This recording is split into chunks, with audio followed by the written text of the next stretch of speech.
Live stream is started and verbal confirmation provided when we are broadcasting.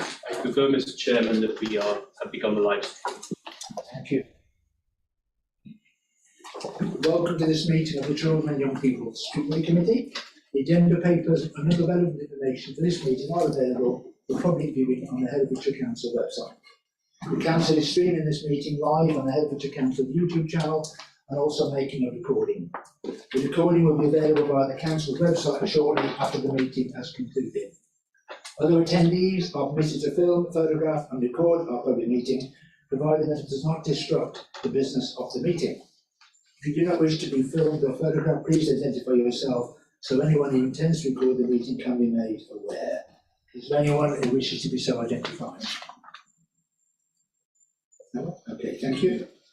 To ensure the recording quality is maintained, the members please speak as clearly as possible, keep background noise to a minimum, and could you all ensure that mobile phones and other devices are turned to silent. We have some members of the committee, I think, joining us remotely today, not from the committee, but we have some people joining us remotely. I will now ask them to confirm they can hear us and check we can hear them. We've got someone from Democratic Services I can see. Can you hear and see us okay? That would just be me, Mr. Chairman. Ah, is it? Okay. And Councillor Twinder, I can see you there. Can you hear us okay? Yeah, good afternoon, everyone. I can see you and hear you, thanks. Thank you. I'm just looking at Alfie Reese. Sorry, I can't see your surname. Are you here as well in the room? Oh, yes, I'm here. Okay, thank you. Recognising it. Is there anyone else online that I haven't asked to? Victor. Ah, Victor, yes. Hello, Victor. You are a co-optee. Yeah, yeah, good afternoon. Fine, thanks. Can hear everything, see everything. Thank you. Thank you. Anyone else remotely that I haven't asked to confirm we can hear and see? Nikki. Oh, Nikki. Oh, Nikki Gilbert. Hello, Nikki. I wasn't sure if you were going to join us this early, but welcome. Hiya, I can hear and see. Thank you. That's super. Thanks a lot. Anyone else? I think that covers it. Great, thank you. Now, in the room, we have a lot of people, as you can see. Probably one of the busiest meetings we've had for quite a long time. We've got all the members of the committee that we expect. One substitute, Councillor Davis for Councillor Mike Jones. Okay. We've got just a cabinet member, Councillor Toynbee online. We've got Darrell Freeman, GCS. We've got Les Knight, I think. Yes, Les here, who's head of additional needs. Rachel Gill. Yes, hello, Rachel. Service Director, Safeguarding and Family Support. Barbara Pellier, who's Project Lead Children and Young People. And we've got one of our co-optees here, Fiona. I think we've got Deborah Glassbrook as well, who were involved in doing the SEND strategy document. So we'll look forward to hearing from you. And online, obviously, we've got Nikki, and I think Debbie Hobbs is joining us shortly. Anybody I've missed? Put your hand up if we've missed you. Right, yes. Please introduce yourself. Maria Hardy, I'm the Lead Commissioner for Children, Young People and Maternity Services. So, Okay, Maria, I didn't know you were going to NHS join us. Thank you, not on my list, thanks for reminding me. Okay, anyone else? Hello, Liz Farr, Director of Education, Skills Of course, Learning. Of course, yeah. Thank you. And two at the back? Yeah, Dylan Harrison, Head of Service Safeguarding Policy Assurance, my colleague. Sarah Jarrett, Independent Reviewing Officer. Okay, Clara. For the IRO report. And what was your name again, sorry? Sarah Jarrett. No. Oh. Dylan Harrison. Hello, dear, thank you. And yes, last but not least, I think. Hello, Tessa Jess with the Childcare Legal. Hello, Tess, thanks for joining us. Okay, that's a really great compliment to people. Anybody else? yes, sorry, just for a point of clarity, I led the peer challenge and I'm the chair of the independent chair of the SEND strategic board. So I won't be answering specifically about this strategy. That's going to be my colleague on the left, but yes. just for a point of clarity. I understand, yeah, right, yeah, thank you. Les, I think we've already introduced you, haven't we? Yes, yeah. Yeah, thank you. I think that covers everybody. Great. Thank you for doing that. And we've also got Democratic Services. Obviously, we've got John Coleman, I left here, Simon, our clerk, and Alfie Reese, as I already mentioned, who I thought was online, was actually here. Have we got any apologies for absence? We've received apologies from Councillor Mike Jones, Councillor Stone, Andy James and Sam Bradley. Andy James as well. Okay. Thank you. And as I've already said, we've got one name substitute, Councillor Claire Davis, standing in for Councillor Jones. Next item on the agenda is item 3. Are there any declarations of interest? To receive any declarations of interest by members in respect of items on the agenda? Do any members, council members of the committee, have any declarations of interest in that? No. Okay, thank you. We'll move on. Right, minutes of the meeting held on the 13th of December 2022. Would someone propose we accept them as a correct record? Andrews. Seconder? That's a Fagan. All those in favour of accepting them? Thank you. Abstaining. Anybody against? Anybody abstaining? Myself, Thank you, Claire. Okay. Now, we have fed back a few points of clarification, a few elements of detail that I got. But I know, Councillor, you have a question about actually the accuracy of the data. That the data in the minutes contradicts data that came from a committee. Would you like to raise it? I've got the question if you want me to raise it for you. Yes, well, it's implicit in the question, and it refers to the minutes, obviously, but it doesn't just refer to the minutes, it refers to actions. Yes, I think you're saying that the data is inaccurate, as a matter of fact, that there's a conflict between what these minutes say Yeah. and what other reports say. Yes, And I think it's important we document that as a exactly. fact. Yes. What we have written down, and we are told in writing, in practice, we're not seeing it. It's Yeah. very difficult. It was, I'll read the question. It said that you queried that under priority area number 6, it was explained there was a participation officer and 2 step workers, but no participation team in place. However, in the new corporate parenting strategy, under who will the participation team, it says the participation team works with children and young people who have their voice heard and make sure their lived experience informs the design and delivery of local services. You asked the question at the corporate parenting board, who are the team, and you were given the answer there was no participation officer at the moment and no team. So you asked the question, how can we have confidence in whether what we read is correct or not? But we obviously do need to correct which of those versions is right. As a matter of fact, that's what was important to raise. Just a second. It's just a point of clarification, really. You've agreed the minutes, so I think it's a point of whether or not the minutes were inaccurate, or whether the data that's been supplied is inaccurate, because you have agreed the minutes. So Yeah, as a point of clarity, we have agreed the minutes. We've agreed the minutes. The Yeah. minutes were accurate. Absolutely, yeah. But it's the content. Yes, thank you. But that was the point. I allowed it because the minutes are accurate, but the minutes appear not to be factually correct. And we need to check which version is. Thank you. Happy with that? Yeah, thank you. So I can sign those minutes, and no doubt I'll do that after the meeting. So questions from the member of the public. Second apology for the day, I'm afraid you have to make. The first one is that obviously this meeting was put back a couple of weeks because of a mix-up over time. So first of all, apologies for that. But secondly, and very embarrassing, I'm afraid, for the public, is that the 4 questions that were put to this committee only became apparent this morning, and they are therefore not on the agenda paper, and we therefore aren't able to give a response to them, or people can't see those questions. So that's very embarrassing. A severe apology. Can't do more than apologise, I'm afraid, but it is embarrassing, and I'm really sorry for those of you who come who thought that you were going to have your question answered. We can't do that today. But what I have agreed with Democratic Services, that if you have a supplementary you wish to ask and wish to put that supplementary, then you may do so, bearing in mind that the context of the supplementary may not be clear to members of the public, and that whatever answer you get to your original question might mean your supplementary is no longer either relevant or accurate. But if you wish to put a supplementary, you can do so. And I've got one person who wishes to do that. Is there anyone else who wishes to put a supplementary to their original question? So thank you for the explanation, David. I think as the only member of the public sat here today, I accept that you've been humble and sent your apologies. It's not acceptable. This is not democracy in action. to be aware only this morning shows a failing not only by the scrutiny team as a whole, who should have been chasing this, but also it affects badly, sadly, I'm sorry, John, on democratic services. I've telephoned this morning, I've spoken to Simon, who advised me to come today, I've come, and I wouldn't have bothered to have come had I known that this was the situation, and there is absolutely no excuse for not communicating that to a member of the public. You have my contact details, you have my email address. The issue that I've got with the proposal that you're putting forward is hopefully most of the councillors and people in this room are aware that parents are being approached across Herefordshire with regards to an independent commission for failings that have happened historically within the Children and Young People's Directorate.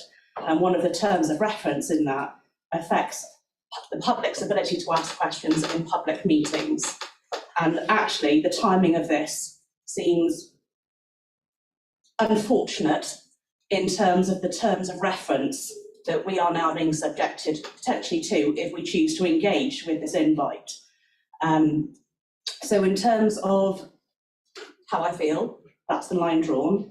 In terms of a supplementary question, I think my question would benefit from having had a response to be able to give a better informed supplementary question, but I will give you the gist of where it was going to be, so that I can hopefully come back to you and go on it in more detail when I get my response, which was throughout care proceedings, the public number for the independent reviewing officers that were given out to families didn't accept external calls.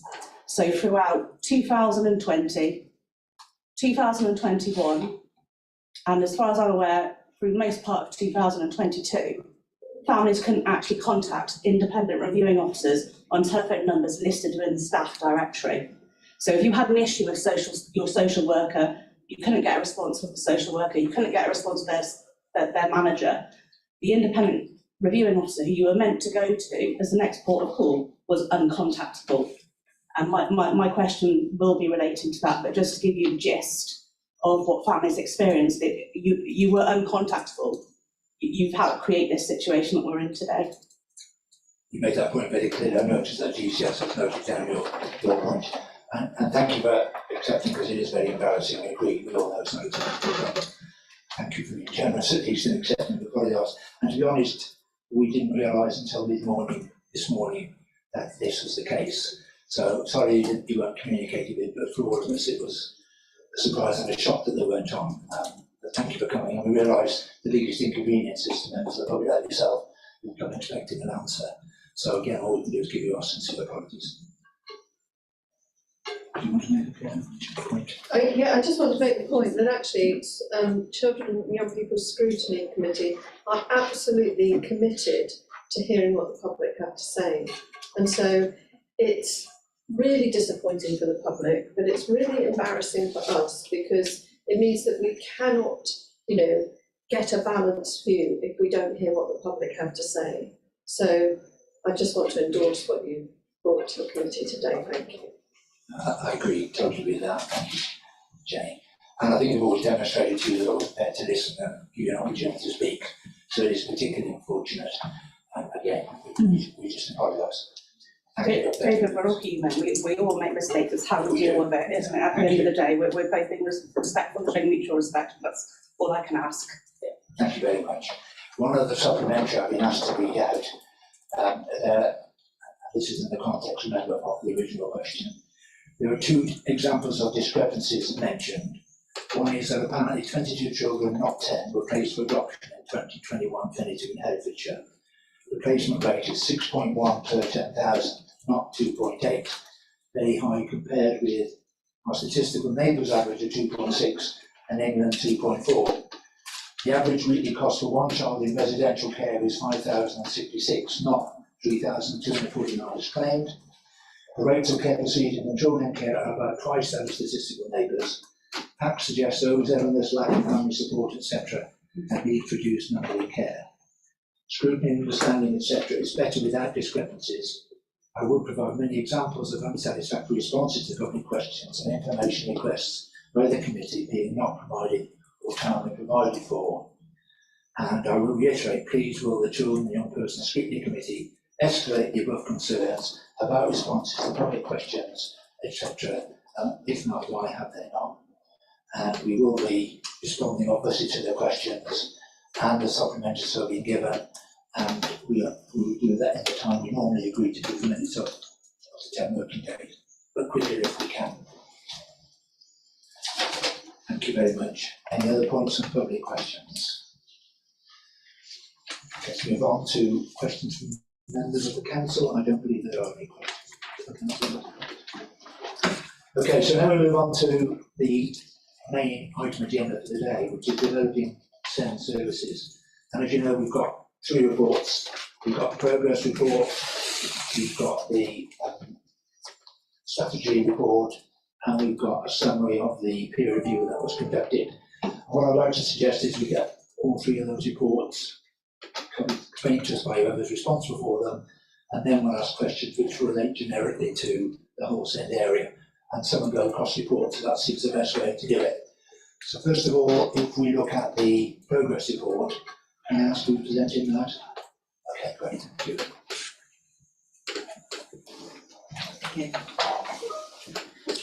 So yes, I'm referring to the Developing SEND Services Progress Report, which I believe has been circulated, and it does strongly link with the other reports that you described.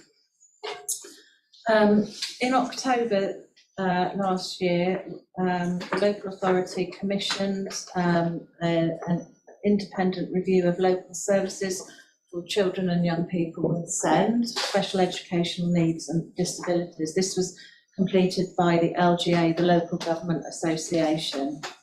During that review, a number of recommendations were made, as well as identifying some of the strengths in the provision for SEND pupils in Herefordshire.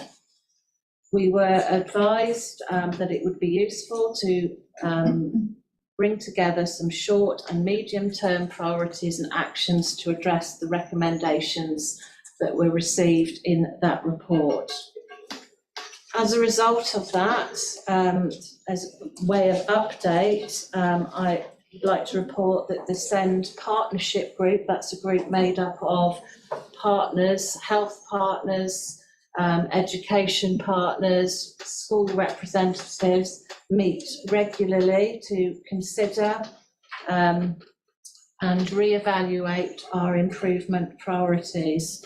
As a result of that work, we have completed a self-evaluation document. We have also started to develop a SEND strategy, which you have received in draft, and also underpinning both of those documents, a thorough SEND action plan, which the partnership group are working towards in terms of delivering an improved service. We have also taken the opportunity to strengthen our governance arrangements in this aspect, establishing a SEND strategic board chaired by Deborah to my right, who has continued to work with us as our lead SEND improvement advisor. The strategy board meet monthly.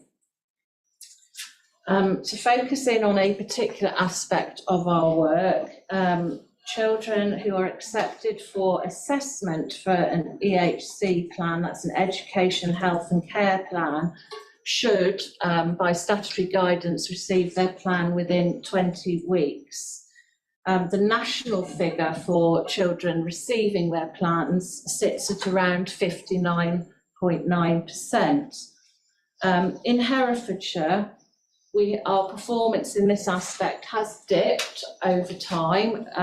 In the past, we've been at about 85% within 20 weeks, and that currently is sitting at 73%. So we've seen in the last few months an increase in the volume of EHCs that are issued in Herefordshire within that 20-week timescale, and that remains above that seen nationally.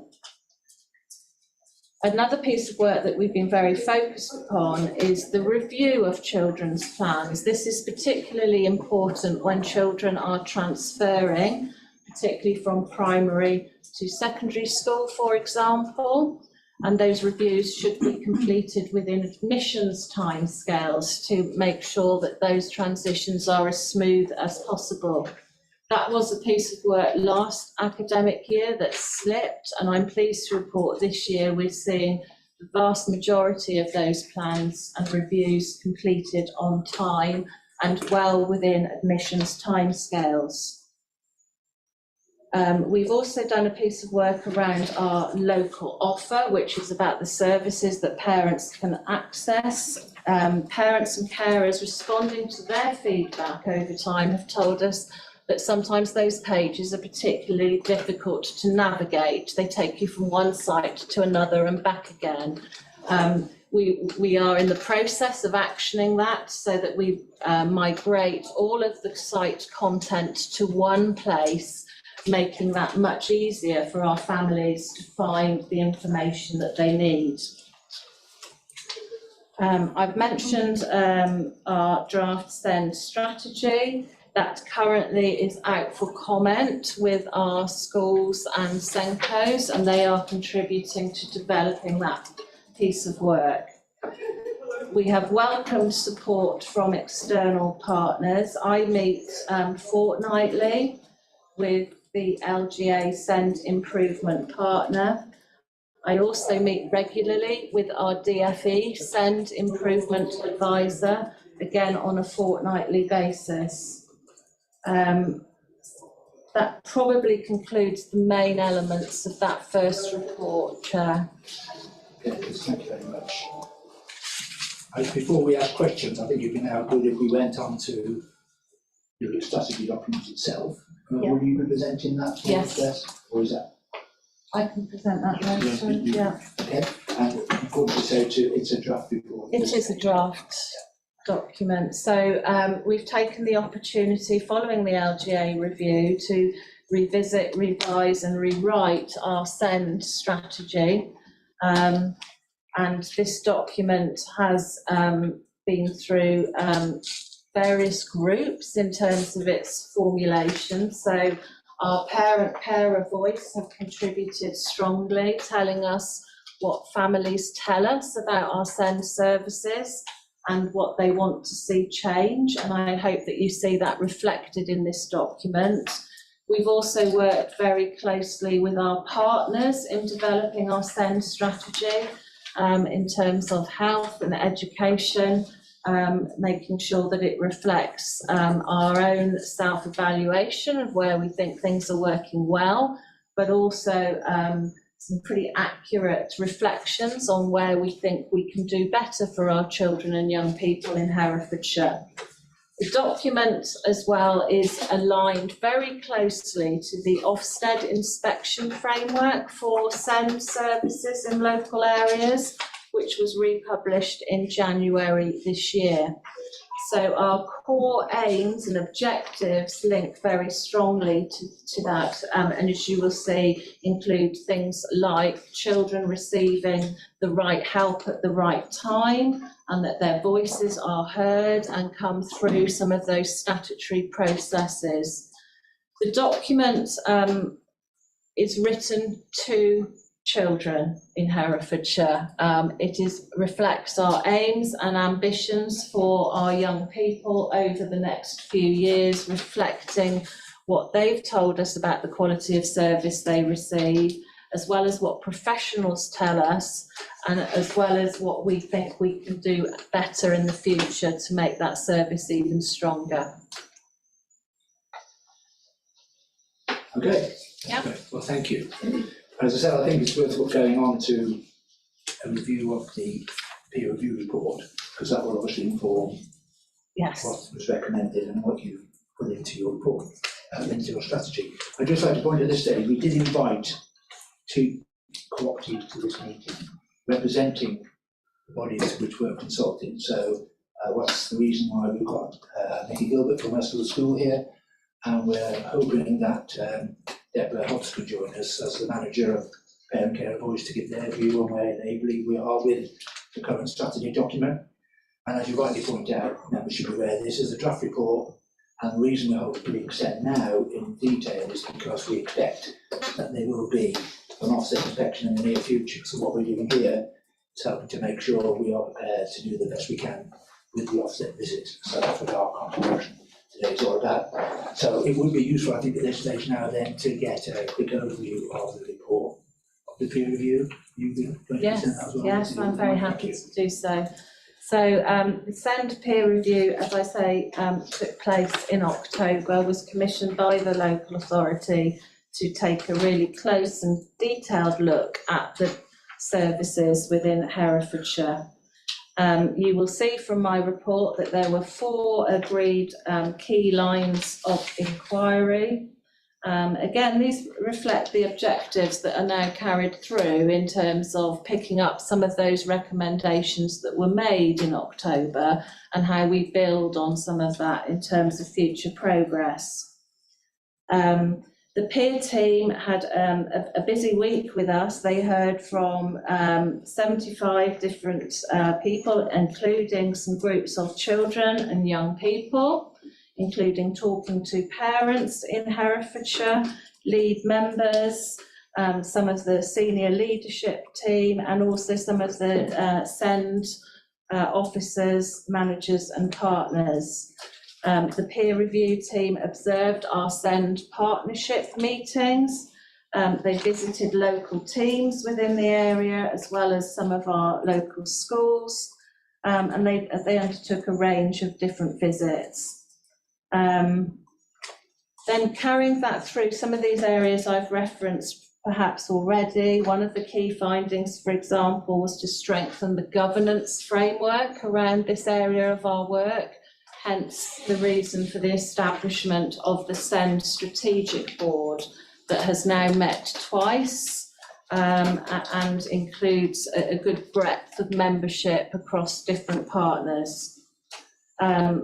The report identifies in paragraphs 11 to 39 some of the key findings, but these can be summarised, Chair, into 4 key priorities as detailed.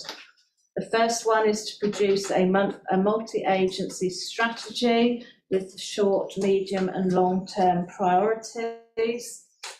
Our SEND action and impact plan is well developed and in draft and has gone to that assurance board twice so far for scrutiny, as well as our partnership group, which includes as I mentioned, a range of professionals and school representatives and parent carer voice also.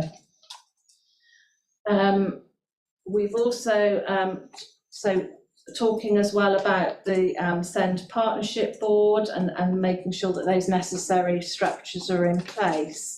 Alongside this, we're producing, as I mentioned in bullet 1, a SEND data dashboard. There is a lot of information in this space about performance across education, health, the EHC process and so on, but we wanted to bring it together into a sort of multi-agency dashboard that can report into some of these board meetings on a regular basis. That document is being developed currently and we are on track with that piece of work. We've also looked at sort of some of the commissioning elements within the SEND space and how we commission various services and placements and so on in schools. And then fourthly, we were asked to develop a robust performance and quality assurance framework. That work again is well underway. So we are regularly quality assuring, for example, our education, health and care plans, considering things such as the timeliness of advice that is received, whether the child's voice comes strongly through plans and so on. And we're now completing on a monthly basis thematic audits of our work in that area that are then feeding back into the system so we can further improve in terms of the quality of EHC plans in particular. So I think that probably summarises that report for you, Chair. Okay, thank you. Thanks for doing all those reports. What are you going I'll come back to that in a second. Yeah, obviously, the progress report and the peer report will feed into the strategy report. So we've got 3 reports which we need to decide as a committee. So I'm assuming we will agree to note the progress report and note the peer review report, and then discuss the strategy document where we might have some recommendations to make. So first of all, can I have a proposer that we note the progress report? Thank you. A seconder? Councillor Hewitt. All those in favour? Thank you. And similarly, could I propose that we accept the peer review feedback report? Councillor Hewitt, seconder. Councillor Fagan, all those in favour? Anybody against? Anybody abstaining? Okay, so both those reports are noted. So yes, we can now start asking questions. And I'd like to ask the first one, because one of you highlighted one of the 4 key recommendations was about producing a multi-age strategy with short, medium, and long-term priorities, which doesn't appear in the strategy yet, of course. So the question was, there isn't any evidence of it, but you covered that. I'm pleased to say that that's in progress. But what are the plans, and when do you expect them to be in the report with a scorecard? Because obviously we could be getting an inspection at any time. So what's the timescale to get those included in the report? I presume they need to come back to us to make a comment on them at some point. Thank you. The 3 core documents, if you like, the strategy, the self-evaluation document, and the action plan that underpins all of that are in very well developed draft form. So I hope that provides a degree of reassurance, having gone to the strategic board twice. We're taking final comments from a range of providers and parties on those documents to make sure that they really are reflective of the partnership working in Herefordshire. And we would expect final sign-off of those documents at the Assurance Board towards the end of March, beginning of April. Okay. So we won't get a chance to see the 2 documents, but will we get another chance to see the strategy document? Absolutely. Obviously, notwithstanding about to go into the pre-election period and a pause in scrutiny, we'd be very happy to circulate the documents to scrutiny committee members via email for comment. And obviously because we're producing a strategy document, also it will go to cabinet briefing at some point. So we'll give you the opportunity to comment before it goes there. And we can expect that towards the end of March. Okay. Great. Thank you.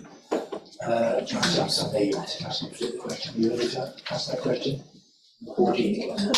Number 14. No, can I just say what I thought was that the comments that Nikki has put on the report here are very relevant and should be given great note. I'm going to come back to that. Did you want to ask your question? My question. Where are you looking, Councillor? Yeah. So as a form teacher, I'm very concerned and interested at how easy it is for children to be accepted with an education health care plan. So we know that for children, drift and delay in accessing effective education has an impact on their learning journey. And 20 weeks, I know it's probably statutory, but it appears to me to be a really long time for any parent to, I mean, it's like when you know as a parent your child is ill and you're saying to the doctor, I know something's wrong, but it's not being picked up. So I just want to know how we can work in a more effective and quick way with our health colleagues to get those education health care plans in place and validated more quickly and thoroughly. So thank you for that question. The 20 weeks timescale is a statutory timescale, and it's set out as 20 weeks because it's actually a very thorough, staged process of gathering, for example, health advice, perhaps education, psychology advice, and so on. speaking to parents and carers as part of that process, and then caseworkers bringing together that information to form the plan, and then some feedback at different stages as well to parents. Les, would you like to come in on that as well? Yeah, it's important to say that the statutory process is not the only thing that's going on. You know, there is pre-work, so there is assessment going on in the health service, in, for example, in early years in the Child Development Centre. That, you know, it is, and that is providing parents with information as that progresses. So in schools, in universal settings, you know, so early years settings and schools, there is also assessment going on at an earlier stage. And we would expect parents to be working with the class teachers and the special needs coordinator in school to build up that assessment information and to put in cycles of intervention as needed in an escalating kind of way. So in a sense, the EHC plan is quite a long way down the road, and it shouldn't be that's the start of the process for parents. So I think it's important to recognise that. Yeah. I'd just like to come back very quickly. Are you confident that our health services have enough capacity to recognise neurodivergence in our children, which is an increasing problem, and one which, well, in my own family, it created a problem of ADHD not being spotted early enough, and that's having to be rectified very late on in that young person's life. And so, you know, I'd like a bit of confidence about how we're managing that in Herefordshire. I wonder if we might invite Maria to introduce herself and perhaps contribute to the answer to that question. Yeah, so Maria Hardy, I work for NHS Herefordshire and Worcestershire on the commissioning side, specifically with children and young people. I think your challenge is absolutely fair and appropriate. I think the NHS generally, in any aspects of meeting need, is challenged currently. In terms of recognition of neurodiversity and how we support those children, both in understanding their needs and then the level of support that they require, I think that there is more that we can do, and we are beginning to do it. So we have increased, I know we have increased our resource to increase our workforce, and to look at different ways of support, because a medical diagnosis shouldn't be the mechanism where needs are addressed. It may well be absolutely necessary for some people to have that medical diagnosis, but actually whilst that process is being worked through, support to the family, support to the child is equally important, as well as that diagnostic pathway. So capacity is a challenge. We've put more money towards the workforce, acquiring training and, you know, supporting the workforce to stay in Herefordshire is a problem that we're all familiar with across whatever aspect of children and family life we're working in. But there is clarity that there is increasing need in the community at all ages, but specifically that early identification of need for children and their families, and the support mechanisms to enable the families to provide that first line of intervention and support to their child is most important. They will often need external help to do that, which shouldn't be linked with a diagnostic pathway. That may well be step two, and it feeds into the gathering of information for education, health and care plans, that the plan is the summation of the known position, the interventions, the advice, the needs of the child within the context of their family and community, and that should be the culmination. The same with the diagnostic indicator. That's a point in time that has been worked towards, and support before, during and afterwards has been increased and requires further increasing. So we haven't got it right. We recognise the challenge and we are working hard to make a positive difference.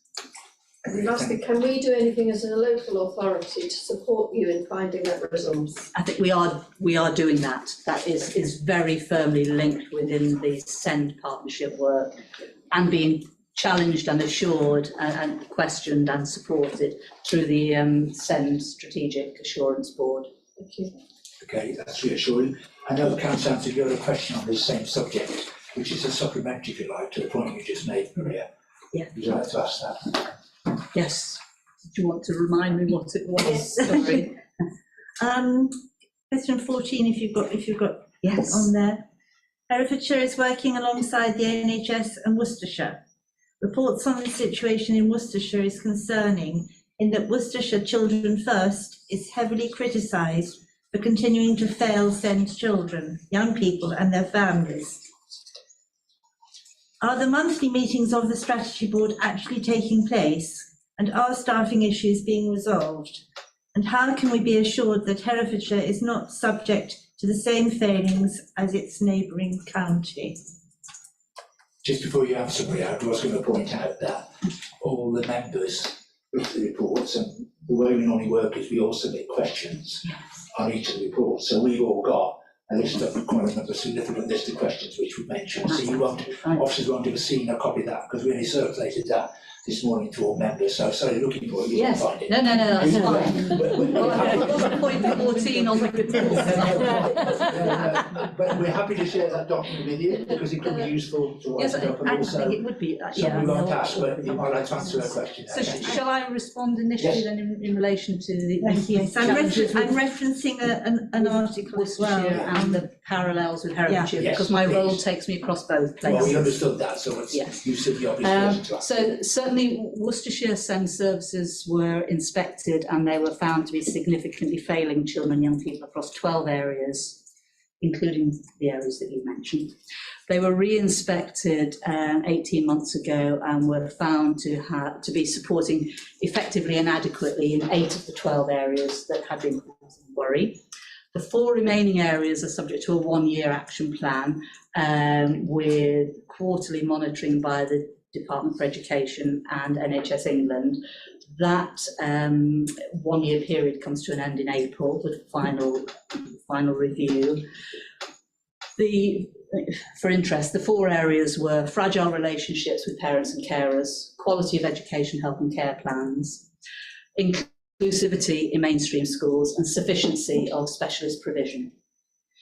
The feedback so far, both from the Department for England and Department for Education and NHS England, are inclusivity is being challenged appropriately and schools are being supported to be as inclusive as possible. Specialist provision, the sufficiency strategy that they have developed addresses how they're meeting the increasing demand for specialist provision across the ages from preschool through to post-18. Quality of education, health and care plans, the feedback is that there is sufficient local scrutiny of all the component parts of the plan, including the parent's voice and the child's voice, to indicate that sufficient improvement is being made there to meet the needs of the children within special school environments and those requiring special support within mainstream schools. Probably the most challenging area would be working with parent carers. There is much more positive and constructive work going on, but there remains challenges. But there are clear groups that are working on the specific areas of challenge, and some of those challenges around neurodiversity and the early identification, and some of it historic. So children who are now reaching young adulthood, where late identification of needs has been a real significant factor for that child, and now as a young person, and therefore on into the future. So there have been challenges, but there have also been improvements. I suppose I'm in a position to bring some of that learning into Herefordshire to say, actually, these are the challenges that have been identified externally, and that these are some of the measures that have been taken. What can we learn from Worcestershire? I don't know whether Liz or Les might want to add more around. Yeah, I mean, just focusing on those areas, I think we have developed a strong working relationship with Herefordshire Parent Carer Voice. So if we go back pre-2016, say, it wasn't in a good place. And we challenged that with Parent Carer Voice, and we've worked collaboratively since then, facilitated by the Contact organisation, used to be Contact a Family, and we've built up a good working relationship. We meet regularly to review that charter that's been put in place, a working charter. And I would say that has improved in Herefordshire dramatically since then.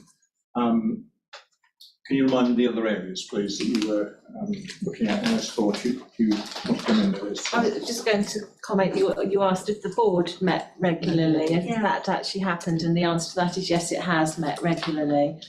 So the Strategic Assurance Board has met twice since it was formed on the back of the LGA review, as I reported earlier. The SEND Partnership Group, which is the tier beneath that board, also meets regularly and has had some extraordinary meetings to keep up with the pace of development of some of our work in this area. So I'd like to say we meet every 6 weeks. In reality, it's probably been closer to every 4 weeks over the last few months. So in summary, yes, there were failures in Herefordshire, but we're learning from them and we'll benefit from the learnings, and we can be assured, I think is what you're saying. Okay, Councillor Hunter, are you happy with the answer to that question? Thank you. It's good to hear about Parent Carer Voice. I just flag up a common bond, the issues around then. And there is here, but sorry, Chair, I'm butting in. I mean, there are copies here, hard copies of the co-production charter that has been developed between all the partners and led very much by our Parent Carer Voice group in Herefordshire. So for those, and each statutory organisation has signed up to implementing the principles, the aims and the objectives in this charter. If you leave those for us, that'd be super. Thank you. Thank you very much. Councillor Andrew, if you want to. My question isn't on the list, so you're not missing out any pre-advanced. In everything you said so far, which is all sounds very good and it's nice and descriptive, but one thing I'm not hearing anything is any timelines of dates and why you're going to do things. So I'm hearing that we meet every 6 weeks or really meet every 4. We have a success rate of 50% national average on the 20-week plan, but it's now at 70, which is now here, so it's brilliant. But okay, so what's the ambition to get these timelines and these things? Because I do projects as well, so we hear things coming as projects. I hear lots of projects that are open-ended, it's an ambition, so will you want to do it? None of you yet have actually told me you're going to deliver this in this time frame of here, and when you're going to reference it and tell me measured against this, and you're going to stop this project and say, actually, this is what we've learned, this is where we're going to start a new one. So I think Herefordshire deserves people who are going to be ambitious, that fight for these type of things, and say this is going to be a 50-week project, and we're going to do a review, and we're going to start it again with that. And I want to know sort of that type of thing is what I'm expected to hear from you really in this type of thing. Because we've had nearly 2 years of being told we're not good enough, we're not good enough, we're not good enough. I'm still waiting for a really good scorecard to come in front of me. I'm still waiting for a really ambitious sort of level of saying, I want to be at 98% for a target, not be at 73. And I want to know what the gap is between what's stopping you being 100% from 73. And I haven't heard that yet. And that's why I'd really like to hear from you, please. I can totally reinforce that question as well. I've noted too that we should be very good at producing aspiration reports and not so good at tying ourselves down to key objective timescales, what we want to achieve. We've had this discussion with the improvement plan, and in fact today we're looking later on at a dashboard which has taken us, and I understand the reasons, nearly a year to get, but we can't scrutinise effectiveness. We see what the data is that you're trying to measure a report against. Now, you did partly answer, to be fair, Liz, in saying that you haven't produced it yet, but I think it deserves a fuller answer to the question, because there's a notable lack of any data that their aspirations are meant to be following, working to. So we are highly ambitious. We want to be providing excellent service. We are committed to improving as rapidly as we can in areas where we've highlighted the need for that. When I talk about the development of the data dashboard, that's an overarching piece of work.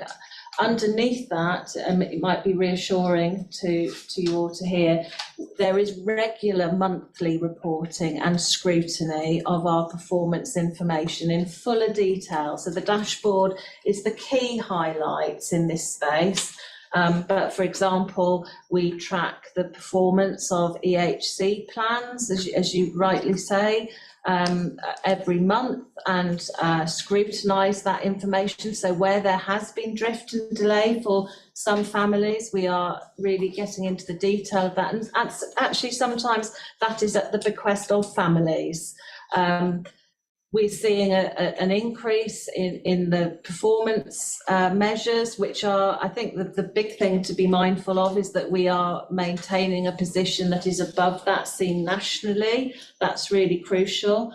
I think our ambition in terms of EHC plans would be to get back to the sort of 85% mark. That, you know, even more impressive still.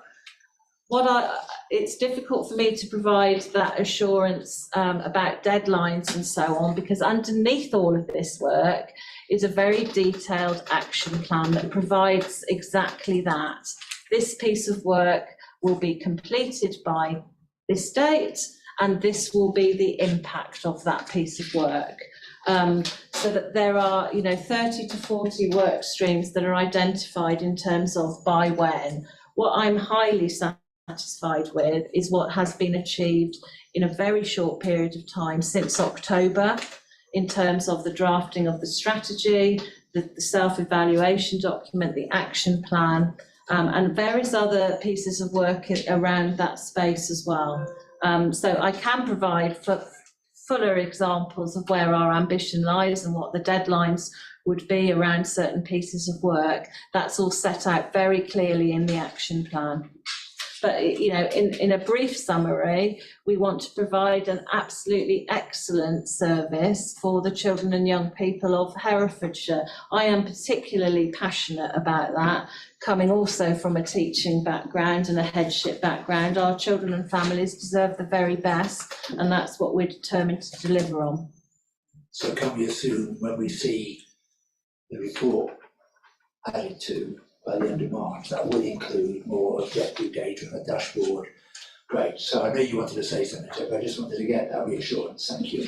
Yes, thank you, Chair. And I suppose I was going to say exactly that. As the chair of the Strategic Assurance Board, the board is expecting assurance from across the whole system, from every single partner, with absolute ambitious targets for everything for children and young people, and very tight paced deadlines to actually achieve that, with the challenge to be expected and increased across the partnership, because it's really important that everybody in the partnership is challenging each other, supporting each other, celebrating what's working well and consolidating that, but clearly having ambition. The expectation is from the action and impact plan that sits under the strategic plan is that there will be absolute ambitious targets to each one of those and very tight timescales. So I just want to give you the assurance that is how the board is working, and those are the expectations. And I have confidence, given that I have now worked with colleagues across the system since October, that there is good pace in most areas, and that everybody, the officers know what they know well. They also know themselves well, which I think is what the self-evaluation indicates, and that actually pulling together that action and impact plan now will give them an opportunity to be even more ambitious in a timeliness and with good time scales to achieve what's needed. Okay, thank you for that. And we're all very well aware that there's never enough money for SEND, and it's not a second neighbour, but it's pretty well a service that gets at least some of the money and attention to it. So to know what your aspirations are pragmatically within what's available, and be able to say, is this realistic and can be delivered, is what we'd like to see as a scrutiny committee, that it is realistic, but it's also ambitious with the numbers to justify what those ambitions are. So some reassurance there with Councillor Andrews, hopefully. I know you wanted to ask a question there. I think we have an answer from On the question of SEND support being a challenged area, just to say that in recognition of the needs that are now very apparent across Herefordshire, the NHS have just doubled the budget for speech, language and physiotherapy, specifically to address the challenges of timeliness of access to support. So it isn't the answer, it is part of the work that we are doing collectively. So I suppose just by way of reassurance, there are, within the action plan, there are very clearly defined expectations which the partner organisations have assigned themselves to and are delivering against. So I suppose that. Councillor, do you want to come back on that? On your great celebratory news, you've doubled the budget. Does that mean you've doubled the budget for Herefordshire, or you've just? Yes, double the budget for Herefordshire. For Herefordshire. Yes, specifically ring fence Herefordshire, sustained ongoing funding, which doubles the capacity. Big smiles on them. It's great news, absolutely, yes. Ask one again. It isn't the answer, but it is part of the plan that we are collectively working on to meet needs. Okay. Thank you for your answer. I appreciate your passion and everything giving you back on that, which is really good, thank you. Bits I always ask for though, you say give me some times, I still don't hear any numbers. So whilst at the end of your project, you'll have a scorecard, I would like to know then, by the next meeting, whatever we have here, is that you're able to deliver some really strong numbers for us then, because I would like to be able to support your ambition and be able to say that you've achieved this.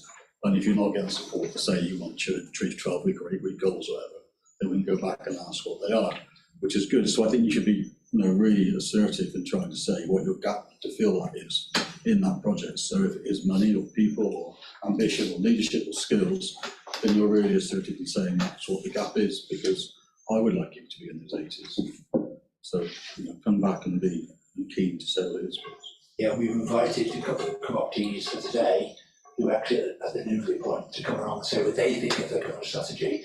And to be fair, they share our view that it's light on detail, greater aspirations, and that's why we're probing that area deeply, because we need to make sure that when Ofsted come to look at it, they'll want to see not only what the aspirations are, but whether it's practical and achievable and what the targets are to do that. Do you want to ask me a question? Yeah. So I'll come back to you, Nikki. There are a couple of things. Because I'm a big meanie, as everybody knows, I went and looked on the You Said We Did, and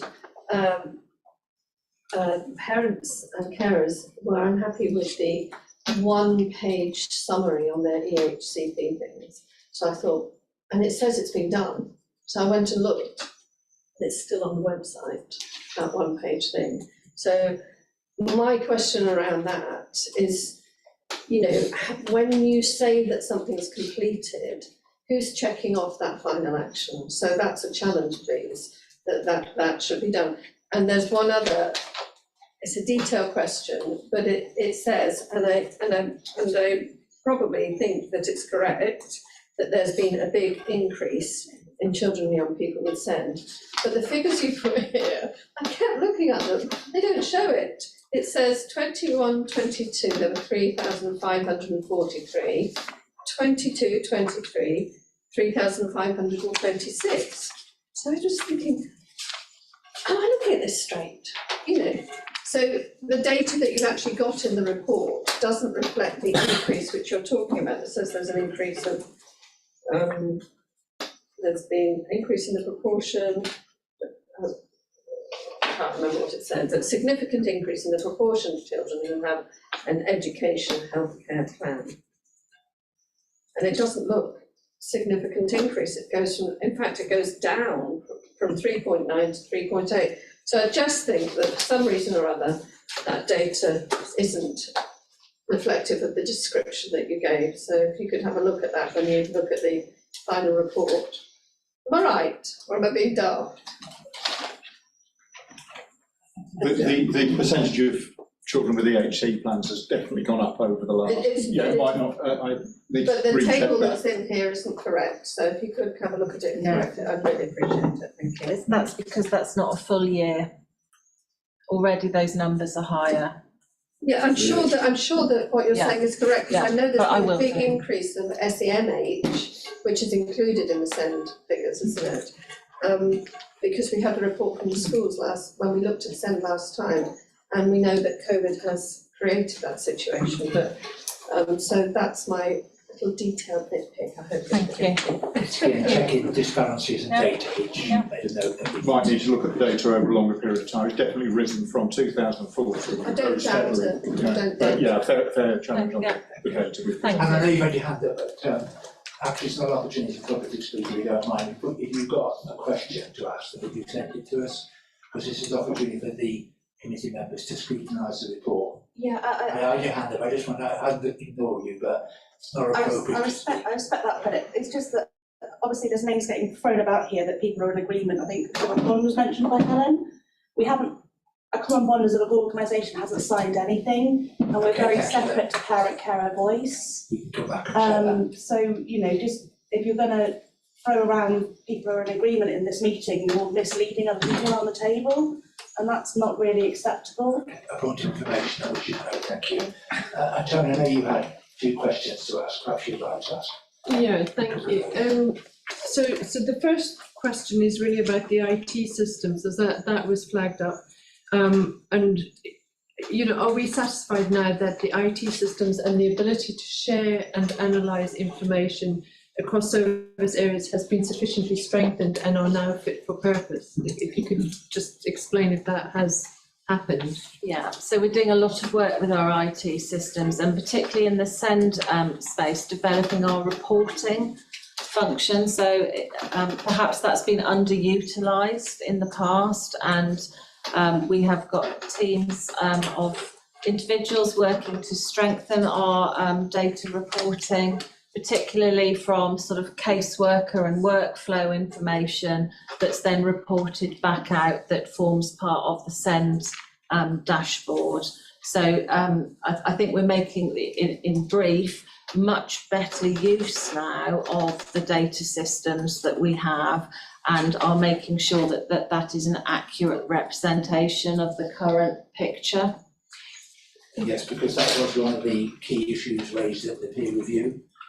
So would you endorse that, Deborah, that actually it has been, certainly worth getting that confirmation? Yes, indeed, and in fact, rather than having reassurance, I expect assurance. And Liz, on a regular basis, we meet on a fortnightly basis, and has been giving me regular updates and producing that data for me to analyse. And indeed, I got my latest set of that this morning, so I can absolutely. There is still work to be done, but certainly the systems are in a much better place, and I think the culture of using the data is progressing well. Still needs some further work, but it is progressing well. Great, thank you. I've noticed by the way Councillor Turnbull's left us. I knew she had to, so she wanted to give her apologies for having to leave. And I think also, Daryl's had to leave, he said he would have to leave too, so they both gave their apologies in advance in case you're I'm probably going to go because Okay, this is thank the you, point in Victoria. public people being yes. Tony, you had a few questions you've raised. Did you want to ask? Yeah, so just to extrapolate on that data question, data sharing, because I know that confidentiality is always an issue, but obviously data sharing across those areas is really important. Is that something that is sort of being worked on as well? Yeah. Sorry, if I respond. So there is, across Herefordshire and Worcestershire, there's a shared digital programme, and data sharing agreements have already been entered into by the Herefordshire Council, all aspects of children and adults social care, Wye Valley NHS Trust, the Herefordshire and Worcestershire Health and Care Trust, who provide our children and young people's mental health services, the ambulance service, the local hospice, have all signed a data sharing agreement to enable the flow of data to any one of those partner organisations. Okay. It's great thing. Yeah, we've got another question. It's really asking why are there health differences between looked after children, and how is that being addressed?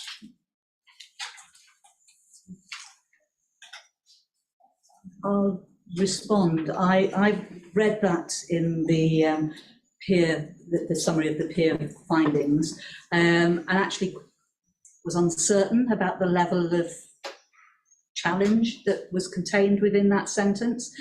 The areas that I'm aware there are challenges around are timeliness of health assessments for children who are looked after, Now that is often children who are looked after by Herefordshire Council but are placed outside of the county, where the health services in their home fit our children in amongst their own children, so they often are not responded to within the time frame set. We talked about 20 weeks for education, health and care plans. There are similar timeframes for looked after children review health assessments, and there are some challenges there, which, you know, in the broadest terms, they're describing an inequity of provision for our looked after children. So for those children who are within easy travelling distance, our local nurses will go and will conduct those health assessments. Where we are aware of challenges and children live in a place that is further away, I have a conversation with the provider in that area to try and expedite their health assessments. The other challenge is that actually some older children who are looked after, they don't want to have health assessments.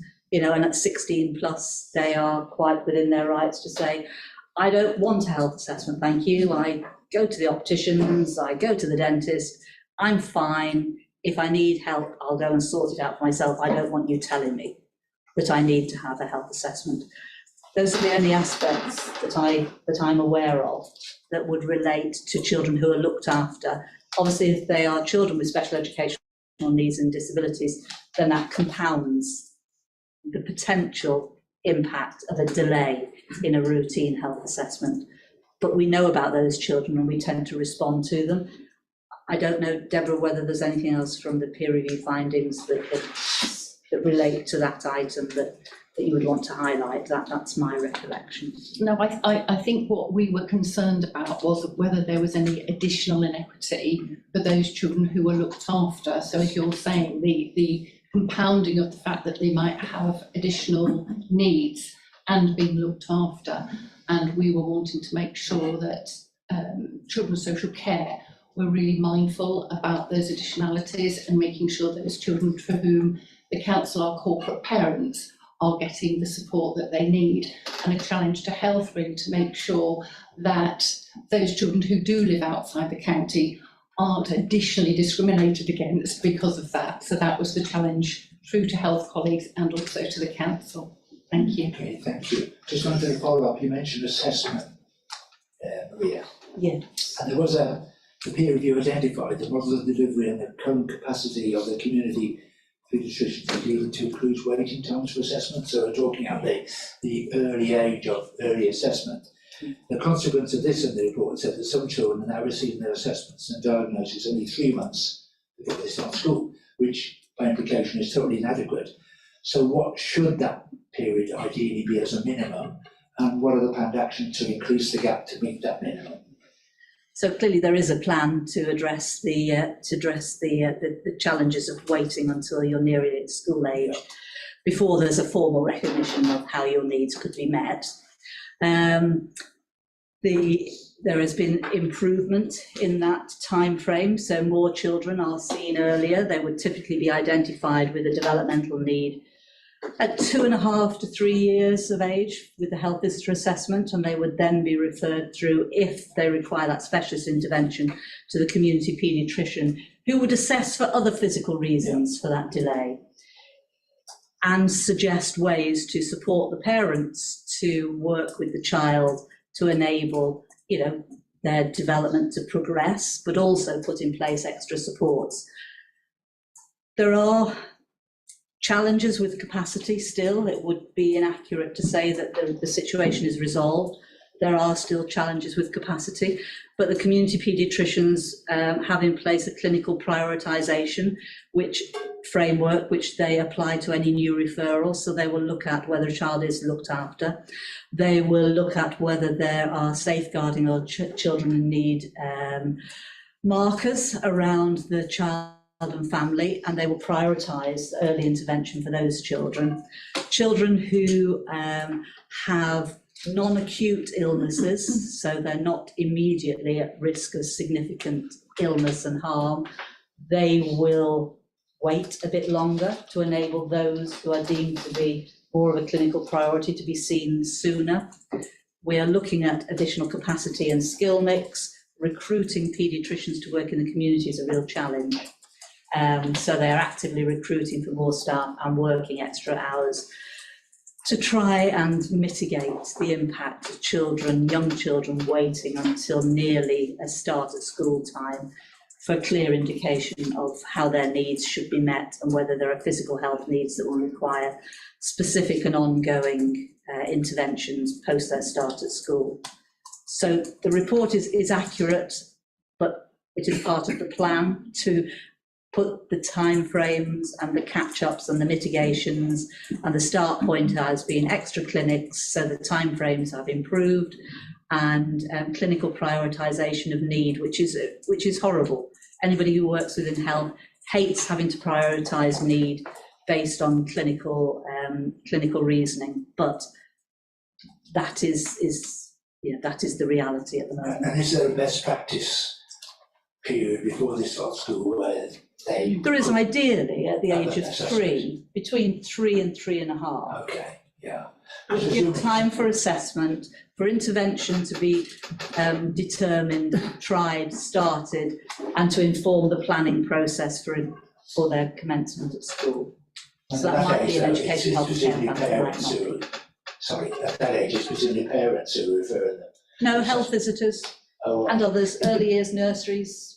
Okay, right, that's how they get. That's how they get. So it's referral through to someone has identified a need that is beyond the usual. So So ideally, a year before they start school, which is what really should be aiming for. Yes. That'll be So that is what we are, and that's one of the measures. It is included. Yes. Great. Okay, thank you. Do you want to ask another question? Yes, thank you. I was just thinking from the corporate parenting board, our health expert, I think I'm right in remembering, was saying that when children are moved out of the county, it's practically impossible to get their health records and needs sent over. Or they can't, to access them is incredibly difficult, and there's no legal reason that they should be given over, is there? No, I mean, medical records are transferred. If you register with a new GP, then it takes a time for that record to move from one GP to another. So there are time delays, but children might arrive in the county known to the local authority social care, and there will be a degree of medical information. The local authority will have a duty to ensure with corporate parenting that all the health needs are being met. So a request for a health assessment may be made in advance of all medical information arriving with that child. But there are ways to chase and to activate. And it takes a long time, doesn't it? It can do, but it can be expedited. I mean, if they move from Worcestershire to Herefordshire, for example, all the general practice records are on the same electronic system, so you can access records instantly. If a child is moving into an area where the general practice record is held on a different electronic system, then it's waiting for the paper copies and paper information to be exchanged. But that information can be expedited by a phone call. You can phone and ask for the information to be emailed across, so long as parental consent, or in the case of children who are looked after, the appropriate consents are available to enable that. Maria, thank you. Okay, you want to ask a question, didn't you? Yes, I want to ask a question about timelines and prioritising short and long terms. How do you come to that conclusion, and how do you factor think? How long is it for short term, medium, and long term? Sorry. Yes. No. You've got the microphone on, so you can all hear. Sorry. Thank you. It's a bit more difficult. Sorry, shall I repeat that? Yeah, if you wouldn't mind. Thank you. So My question, as well. right, my question was about timeline, short, medium, and long term lines, and I want to know about the are there policies in place? What is the length of time to be short? What's the length of time to be medium, and the time to be in long? That's really the question. So I think that relates to the action plan. It does, doesn't it? We have the short, medium and long-term objectives. It's a good question. Yeah, yeah, absolutely. So in terms of short-term priorities, things that can be changed and action very quickly and strengthened. So things, and also things that are really important, like getting a SEND strategy in place. Short-term priority, getting an action plan that underpins the self-evaluation, short-term urgent priorities that need to be put in place. More medium-term priorities are work that takes time to sort of gain some traction. So we see that incremental improvement in some of the outputs I've described earlier, such as the increase in timeliness of EHC plans and so on. And then longer term projects underpinning our self-evaluation are about perhaps improving some of our placement opportunities for children and developing things that have a sustainability. So we're talking about one of the work streams we're looking closely at is inclusion, for example, and so that's how we sort of balance that short, medium, longer term priority and highlighting what those core actions are. Yes, Councillor Andrews mentioned the word scorecard. Could you explain to me about a scorecard, please? Of course.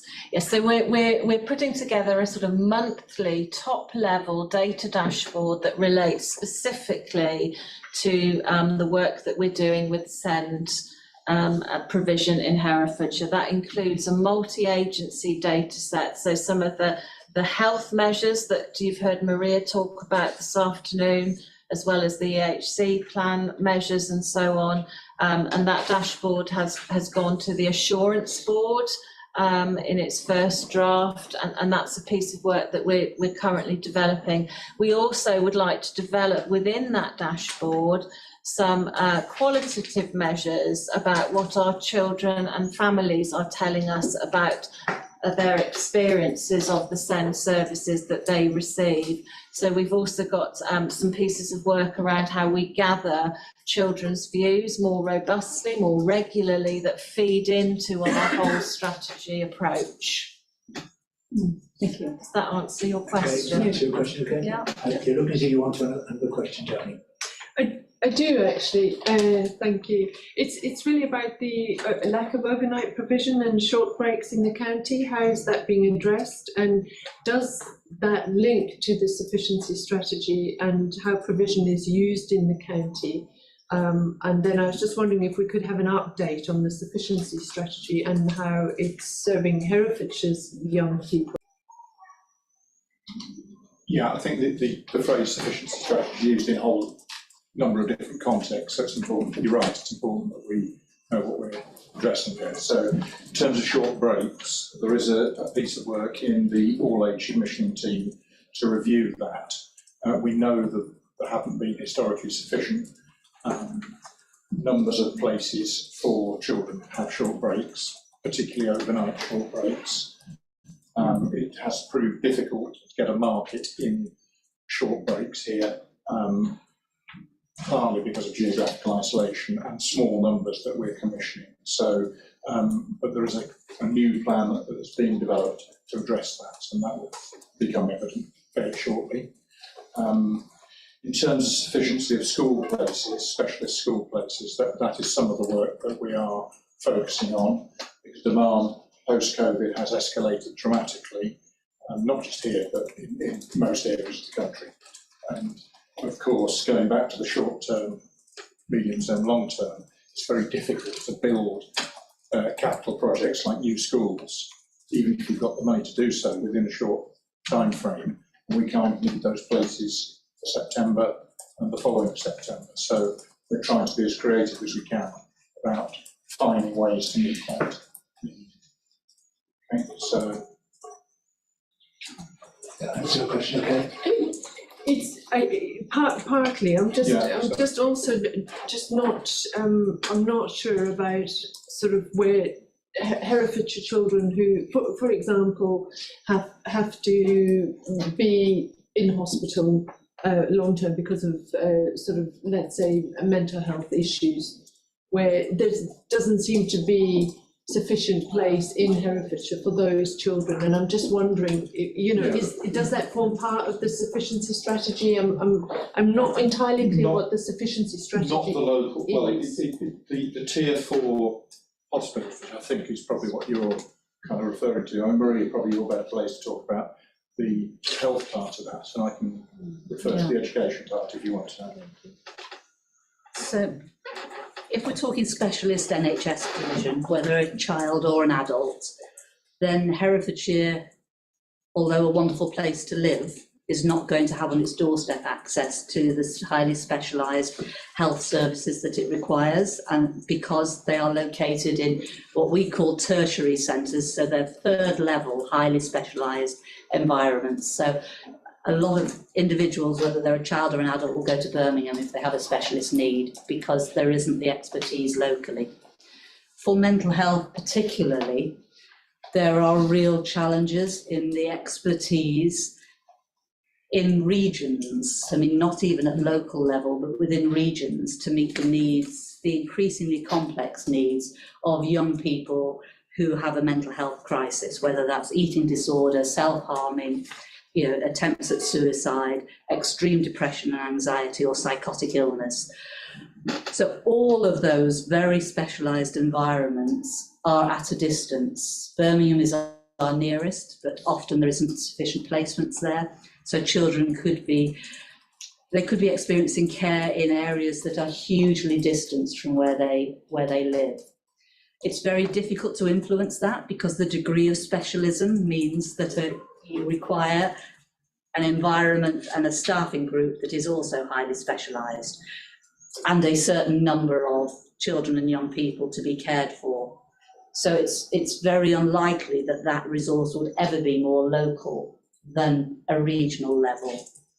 What we have got the opportunity to do, and it fits absolutely with your question, is look at how can we work to support children and young people and their families where we anticipate a crisis coming, and our schools are ideally placed to identify some of that crisis escalation, so that we can have places and resources that support families, either for extra support in their home with a particular mental health focus, or for local, and it would probably be across Herefordshire and Worcestershire, and there are plans to develop a place.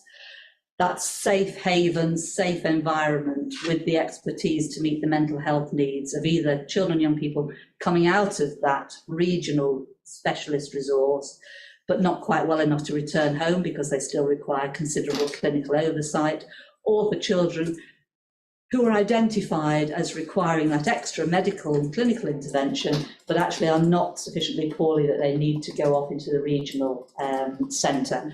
We are looking at developing that in Herefordshire and Worcestershire, so it is broader than just the short break strategy that's being looked at here. It does include provision for education, as well as social activities, you know, family support, and the associated psychological and mental health treatments necessary. So, I mean, I don't know whether that helps, but it kind of clarifies the position. There are some things we can change, and there are some things that we will not be able to change. Can I just thank you for that answer? Can I just ask, of course, what yes. time, you know, are we, is it in the very early, No, so stages, capital or? bid has been accepted, so the money is there. Location of the building is currently being explored, somewhere kind of on the, you know, ideally midway between the extremes of Herefordshire and the extremes of Worcestershire. Staff recruitment will be the main stumbling block. But the finance is in But the place, finance has been agreed, yes. Thank you. Gosh. I have an application for a children's home in my ward. Mic on, please. Just comment, I have an application for a children's home in my ward at the moment. Well, a private provision is, a private provider is trying to apply for one, is that right? Okay, pretty good news. Yeah, what I want to do is to bring in people that haven't had a chance to speak so far. Those online and our co-optees. Victor, I know you're very patiently sitting there and listening. Are there any thoughts or questions you'd like to ask want to make sure you're involved in that process? No, I think it's been very useful. The thing that always strikes me, and wearing my other hat as a governor, is the funding available to make sure that these things happen. And I know we've had some what seems to be good news, but I think the funding considerations are still uppermost in my mind in terms of how you actually provide a service as compared nationally with when your funding ratios tend to be less than a national average, but the actual issues are the same as they are nationally. So I still come back to that very central and very basic point. Sorry for raising that, but that's still my main worry. But it is encouraging to hear that there are, there is funding for certain aspects of the various plans that are being put in place. Yeah, it's a good point. People in here won't know about you, but this committee used to scrutinise the budget of children's services, and now there's a scrutiny management board which does that work on behalf of all scrutiny committees. And in fact, at the scrutiny management board recently, we looked at the budget. We did ask the financial officer that very question: can you confirm that there is sufficient budget within what we've got available to deliver on the sent services and deliver on the strategy? Because we were very aware that it always is relatively poor neighbour because it's never enough. But we were reassured that thought had been put into what money was needed, and presumably the strategy document will reduce and reflect the fact that the budget is there to do what you're setting out to. You can give us reassurance on that, presumably it is. So I guess that comes from you. Yes, I think so, Chair. I think the other thing that we're doing very well in this space is utilising our external partners to provide that additional capacity. So we are working, as I've mentioned, very closely with the LGA to provide us some additional support and capacity within the system, as well as with DFE partners providing extra support as well. So that's certainly helpful in terms of the financial resource that's required. Doesn't it also need creativity in making better use of the money? I remember we looked at SEN last year. One of the key things that came across is we could encourage more schools, particularly academies, for example, to have space for people with SEN education requirements as a way of making sure the budget is shared between us and them, and also that children stay in the county. So it isn't just about money, it's about making use of the money more effectively, which hopefully you are addressing, which you reassured us we are. Well, so good question. actually, Chair, it is about money because inclusion depends upon the capacity of the school to have the finance to resource LSA provision. And it's a national problem, isn't it? Yeah. Because LSAs are paid so poorly, they haven't got a fantastic training profile that they should have.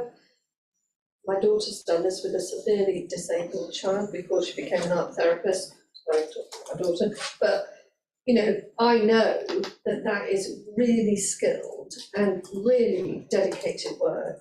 And most schools have a very limited resource to prioritise it, especially with electricity bills and stuff going up. So, what can we do?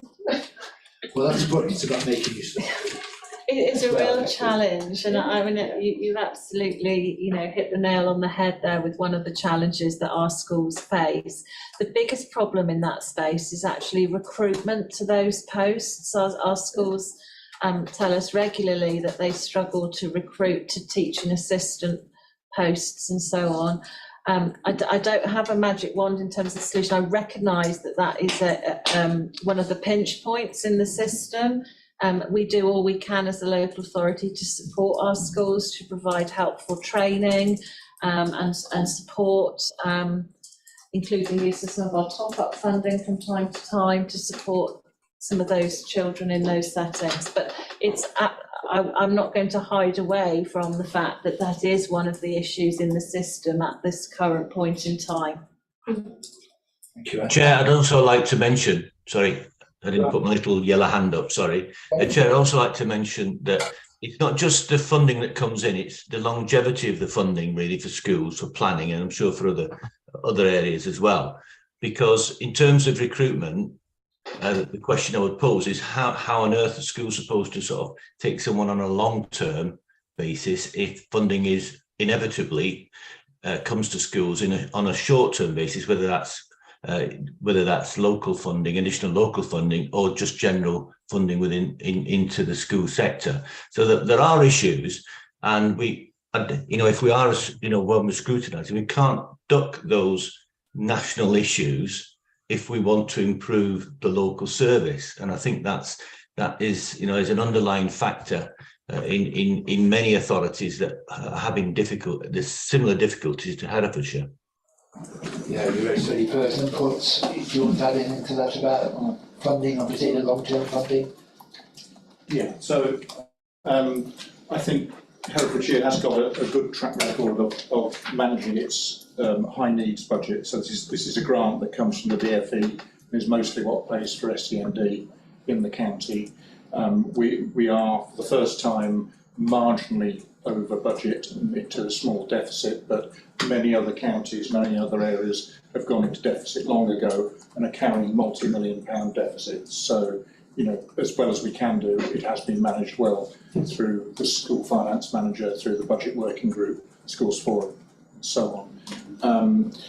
The absolute resource is not enough. We share it out between the different functions we have to cover as well as we can. We're as creative as we can be with it, but we are dependent on central government to provide that grant. And although that has increased quite dramatically over the last few years, the demand is higher than the increase that we get. Those grants are pretty secure long term. Yes, and that's the second point, is that a lot of the funding is attached to the education, health and care plans, and that is, sort of guaranteed really for the length of the plan. We very rarely are those plans removed from children once they're written, because the needs they have will prevail through their school and through their post-16 education in many cases. And so that is kind of secure. There are also some shorter term funding arrangements for situations where you might be able to resolve the issue within a year or within 2 years, and therefore quite rightly that funding is then put to another purpose once those child's needs are within the ordinary budget of the school. So those are some of the things. Questions, Victor, thank you, and some reassuring answer. I think, Nicky, it might be time to bring you in. We did invite, as I said earlier, a couple of people to be co-optees for this meeting representing professionals in the field. I know Debbie Hoff's manager, parent care, and Rose is hoping to join us, but I know she's in a meeting, but in Bristol, so obviously has to be possible. But Nicky Gilbert, who's the head of Westfield School, who kindly offered to come as well, and you submitted 2 papers to us, which we share with the committee. And I think you said you were very happy with us to share with officers as well. But I thought you might like to hear the debate and the questions being raised first, and then come back with your thoughts and comments about the strategy. Because I know you've reflected much of what we've been saying in this meeting. I think certainly as a head teacher, as a practicing head teacher, having previously worked in mainstream as well, I think that one of the main things that comes across here is, regardless of the timeliness or the quality of the education, health and care plan, it is just a piece of paper. What actually needs to improve and to address the quality of provision that is experienced is actually the buy-in of each school to do what it says on that piece of paper. And as good as the education, health care plans can be written, it is the bureaucratic exercise, and the practice is always down to the school. And annual reviews are very rarely attended by officers of the SEN team unless it's a crucial review, because they haven't got the capacity to attend. So it's all about holding schools to account. Liz and I and Les have had conversations before. I do support in mainstream. The funding doesn't necessarily have to buy a person. Funding can be put to training the wider staff body to become more efficient and effective at meeting the needs of young people with disabilities. We are really experiencing an absolute crisis in our specialist provision. I did identify a misleading fact in the document, because there aren't 3 schools addressing the needs of 2 to 16-year-olds. There are 2 provisions. There are 3 schools, but one of them is a primary, one of them is a secondary. So there are only 2 provisions in Herefordshire for 2 to 16-year-olds, and there's 2 provisions for 16 to 19-year-olds. Every other provision is a mainstream school. And the Education, Health and Care Plan is the document by which that school needs to be held to account as to whether or not they're doing what it says on that document. And we cannot hold schools to account, especially with the increasing numbers of academies, because the local authority doesn't have the remit to hold those schools to account. So it's a really difficult situation, because I do outreach to schools and I end up saying, well, what you need to do, my advice is you need to follow what it says on the Education, Health and Care Plan. And there's nobody who can actually say whether or not they're doing that, because the idea of this recently created noun of a one-to-one, but it's not a thing. You know, education is about everybody in that school meeting the needs of that young person by increasing their skill base and their experience in working with young people with learning difficulties, who many of whom shouldn't need a specialist provision. You know, that is where we've got a bit of a problem. Is the earlier the diagnosis, the earlier the health diagnoses, the more reluctant mainstream generic provision are to take on board a child with a diagnosed identification that they think they cannot meet needs. They are saying no. They are saying we can't do what it says in the plan, regardless of how well the plan is written, regardless if it's been written within 20 weeks. The problem is the provision do not feel able to meet those needs. You know, that's sort of what's come up to me just through this feature, because we're talking about schools and funding. You know, the high needs tariff is one thing, but the base funding for special schools has not increased since 2014, whereas the base funding for mainstream schools has. So we've got a really, really difficult situation here, where I am now refusing to show anybody else around my school because I haven't got any spaces till 2 years unless somebody leaves. And yet we've got 45 schools with needing specialist provision. So, you know, the strategy, my comments on the strategy, thankfully Liz has said that there's going to be a detailed action plan coming by the end of March, because many of my strategy, my points were, how are you going to do this? How are you going to do this? How are you going? It's very aspirational and it's lovely to read, but I kind of have read one before. I need to know how this is going to happen, because so I'm waiting with bated breath for the action plan. I've only seen the strategy on Friday when it was sent to me when I was invited. So I did just put lots and lots of scribbles on.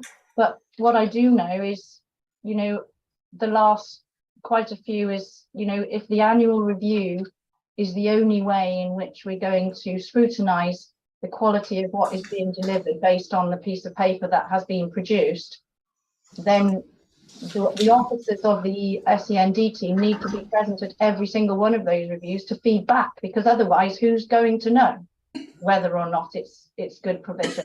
Who's going to know? Because all the schools produce the paperwork at annual reviews, and they're 20 pages long, the reviews, never mind the plan, but the reviews are too. And they often, you know, they get sent, and if there's nobody in authority who can say, but you're not doing that and that hasn't worked, then all of that information is lost and we're not going anywhere. So we do need a real quality assurance, not of the paperwork. The paperwork needs to prove that something's happening for that young person.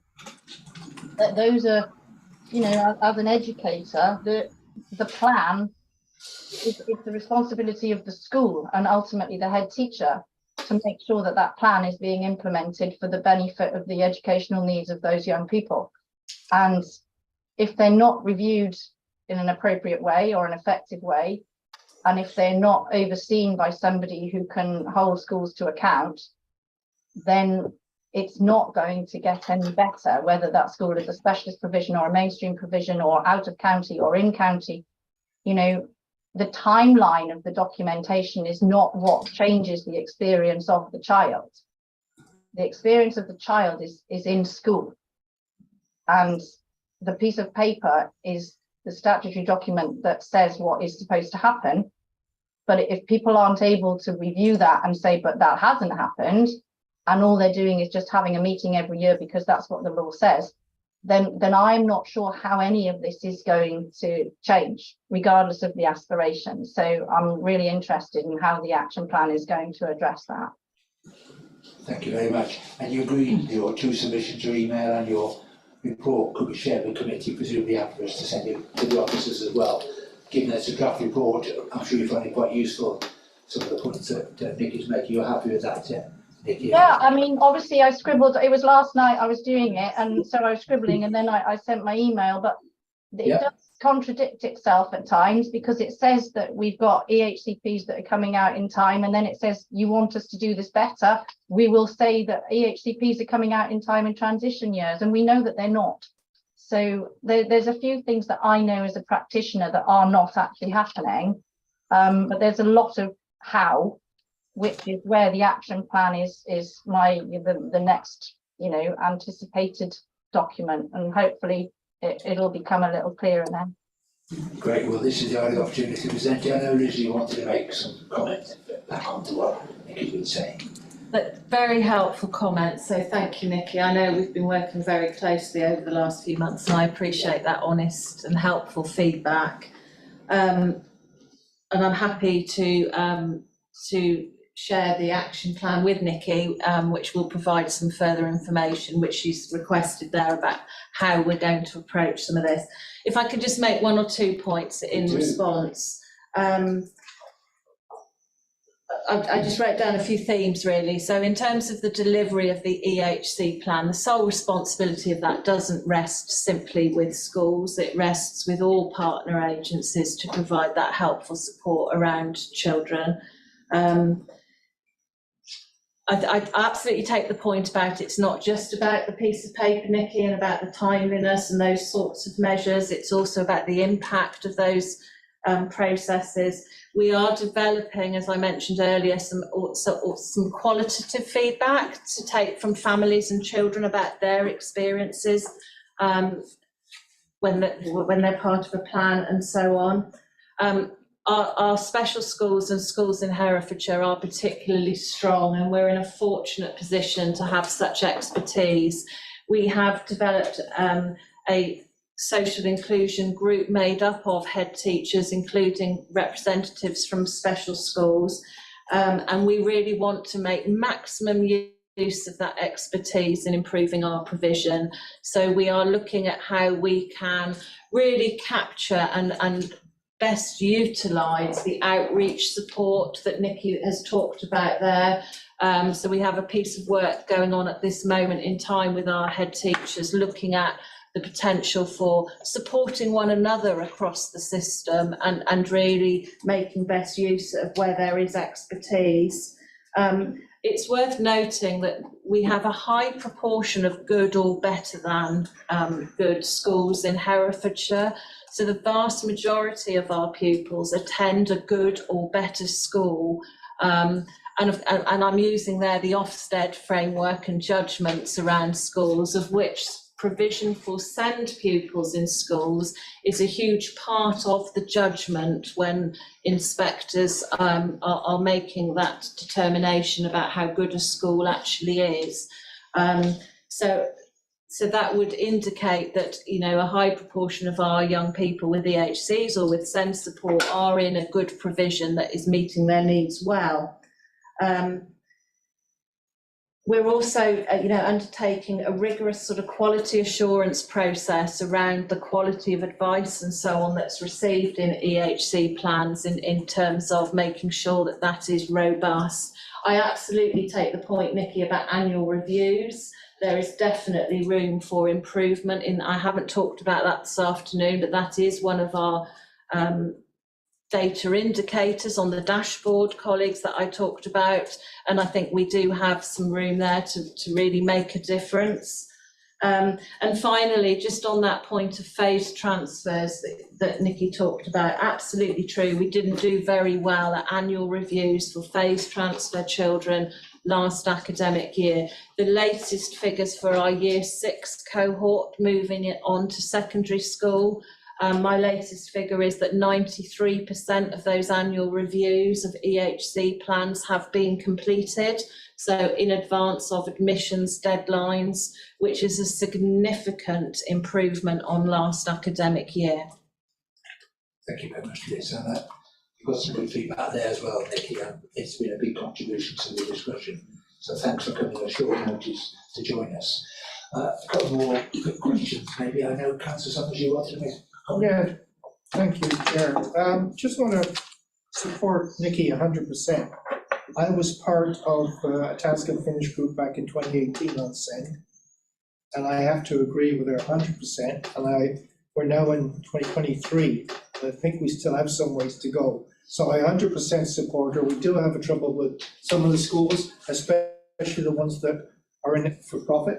You know, maybe not the right word, but I do have concerns about some of the academies, etc. So yes, I agree with her 100%. Sure, that's very much appreciated. Just 1 second, Fiona, as our other COP T, I don't know whether you had any particular question you wanted to ask. No, thank you. No, thank you, did you say? Yes. Okay, great. You had a question. Yes, it's about preschool. They're sort of like 2.5 to 3 years of age. Locally to us, outsourcing, the word outsourcing was mentioned. Is there any finance available and provision available for these places to help with these children before they actually get to the age of 4 and then on to school? I'm thinking about our local area that we've got.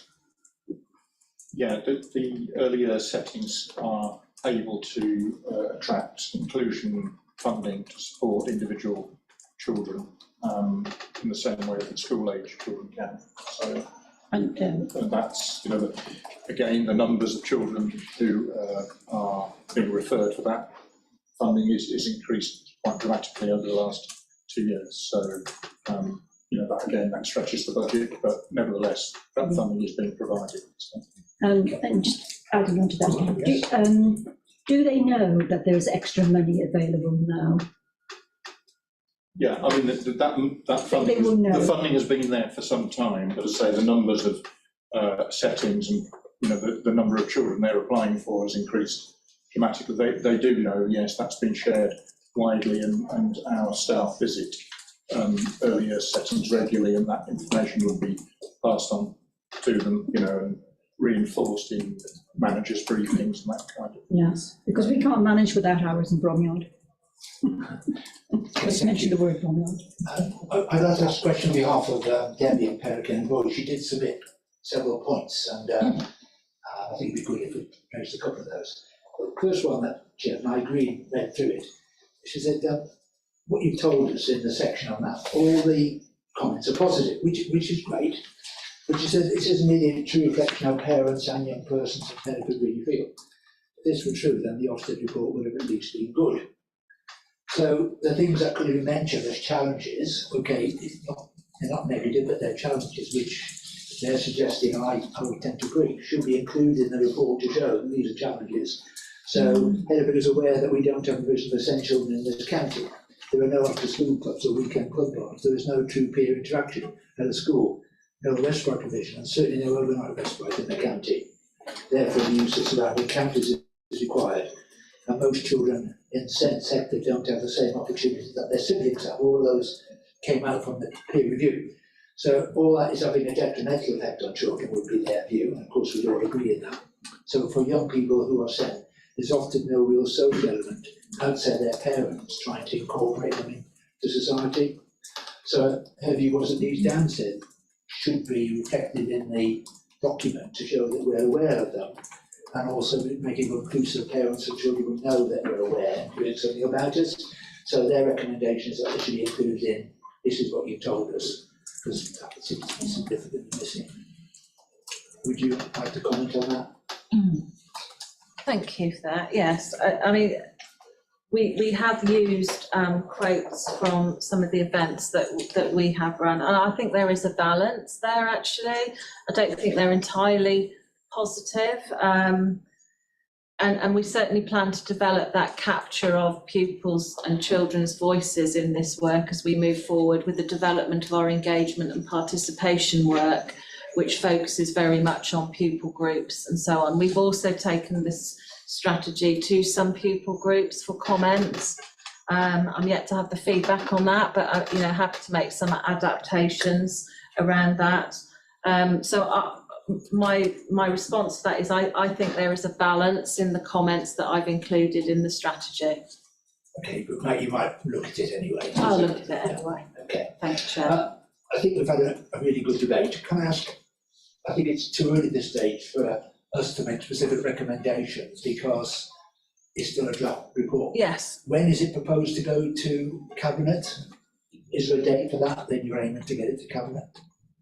It's going to the Assurance Board for sign off sort of March time, and I think it is on the forward plan for Cabinet. So that might be the appropriate time when we get the report. Yeah. It's more complete. Yeah. For us to make any recommendations. Absolutely. Okay, thank you. Nikki, I know you had it. Yeah, I just wanted to respond to the early years point. It is one of my favourite subjects at the moment because the increased capacity in early diagnosis. I mean, obviously, paediatricians, clinicians, therapists, their advice to parents is, specialist intervention, and yet, if you're getting a diagnosis at 3, a diagnosis of autism when your child is 3, and the paediatricians are saying specialist intervention, then they want specialist intervention. They don't just want to place in a nursery who's got specialist funding, because those nurseries, they don't feel specialist. And it is a massive area, because we all know that the early intervention emphasis is what is going to fix this. But we're addressing the absolute immediate need for school places, or we can then look at the need for preschool places. And for instance, in my school, normally Key Stage 1 and early years, we have 2 per year group, because we're an all-through school and we only have, we've got 73 students at the moment. I've got 8 children in reception, many of whom should not be with me, but they have diagnoses. There is no preschool setting for the parents who really want to do right by their children, who are getting early diagnoses and the advice for early intervention. There's nowhere for them to get it, which is why they are in this cycle of, well, what are we going to do now? So there is a definite desire for us to design specialist settings, because not everybody needs an SLB school. Not everybody needs a school that can cater for young people with tracheostomies and peg feeding with non-verbal communication. Some of our young people just need specialist communication strategies, like with visuals, and they do need trained staff. And the early years setting, the advanced funding does not provide enough for specially trained staff. So a specialist generic setting would be the answer, and it is something we do need to aspire to, because then some of those young people would make their way successfully into mainstream, and others would make their way to the specialist provisions. But if we're diagnosing at 3, we need to be able to cater for those needs at 3, not wait till they're 5. That's just there is no answer at the moment, but there is the mood to make it better. Thank you. I think you wanted to respond to that, Liz, did you?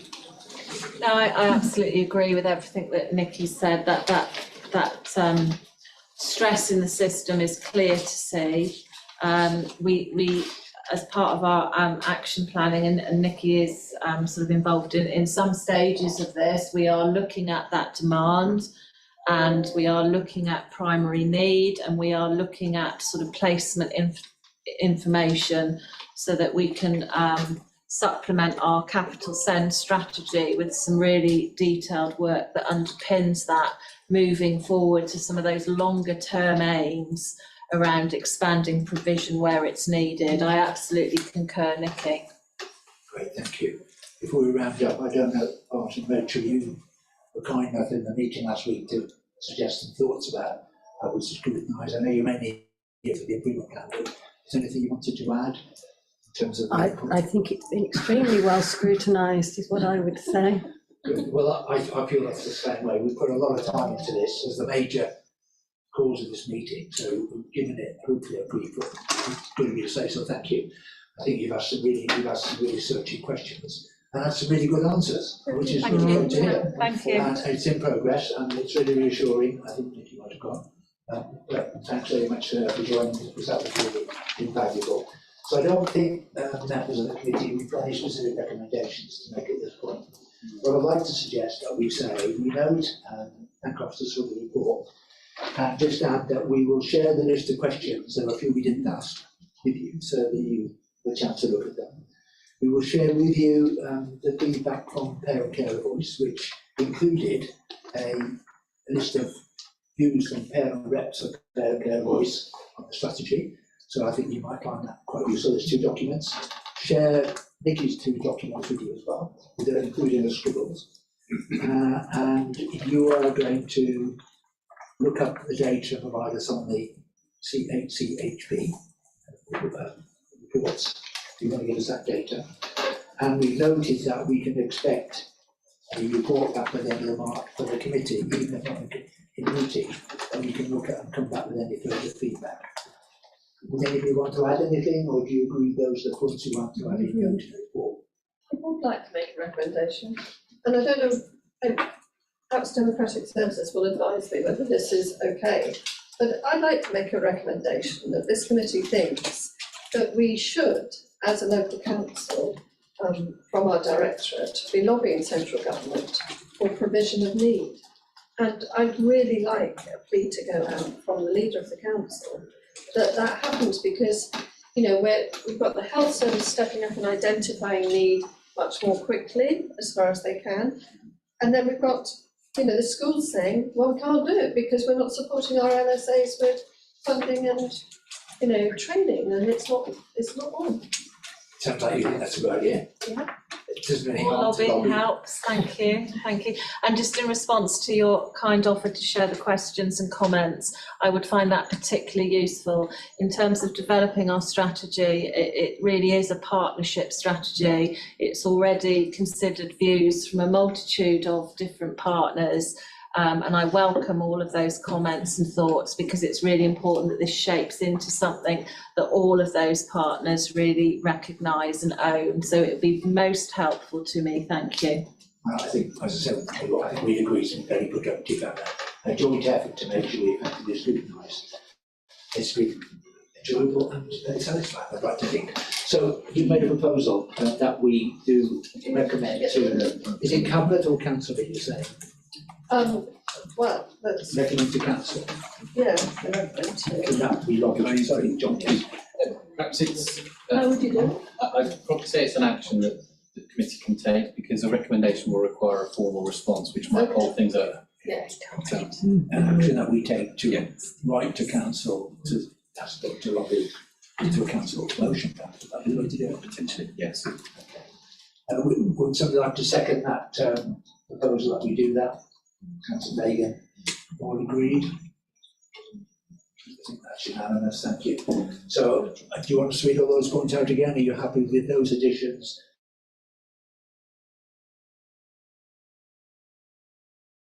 To note that Councillor Hanson, seconder. Councillor Davies, all those in favour? It's unanimous, thank you very much. Before we move on to the next item, would you like a 5-minute comfort break? Yeah. Oh, yes. Thank you. We're on to item 9 on the agenda. You've got people connected? Yes, great. Which is Independent Reviewing Officer's Annual Report. Daniel isn't here. Okay. Daniel isn't it? Dylan, sorry, Dylan, yes. Dylan Harrison, head You're of going to service. present the report to us, if you could please, thank you. I'm Dylan Harrison, I'm the head of service for safeguarding quality assurance, which includes the independent reviewing officer function. And my colleague Sarah, who's Jenna Jarrett, is one of the independent reviewing officers, to be able to answer questions on day-to-day practice. Okay, You've got the report for the annual review for 2021 to 22. As that's the report outlines, independent reviewing officers are experienced social work practitioners, and their statutory role that's outlined within the described guidance, the IRO handbook.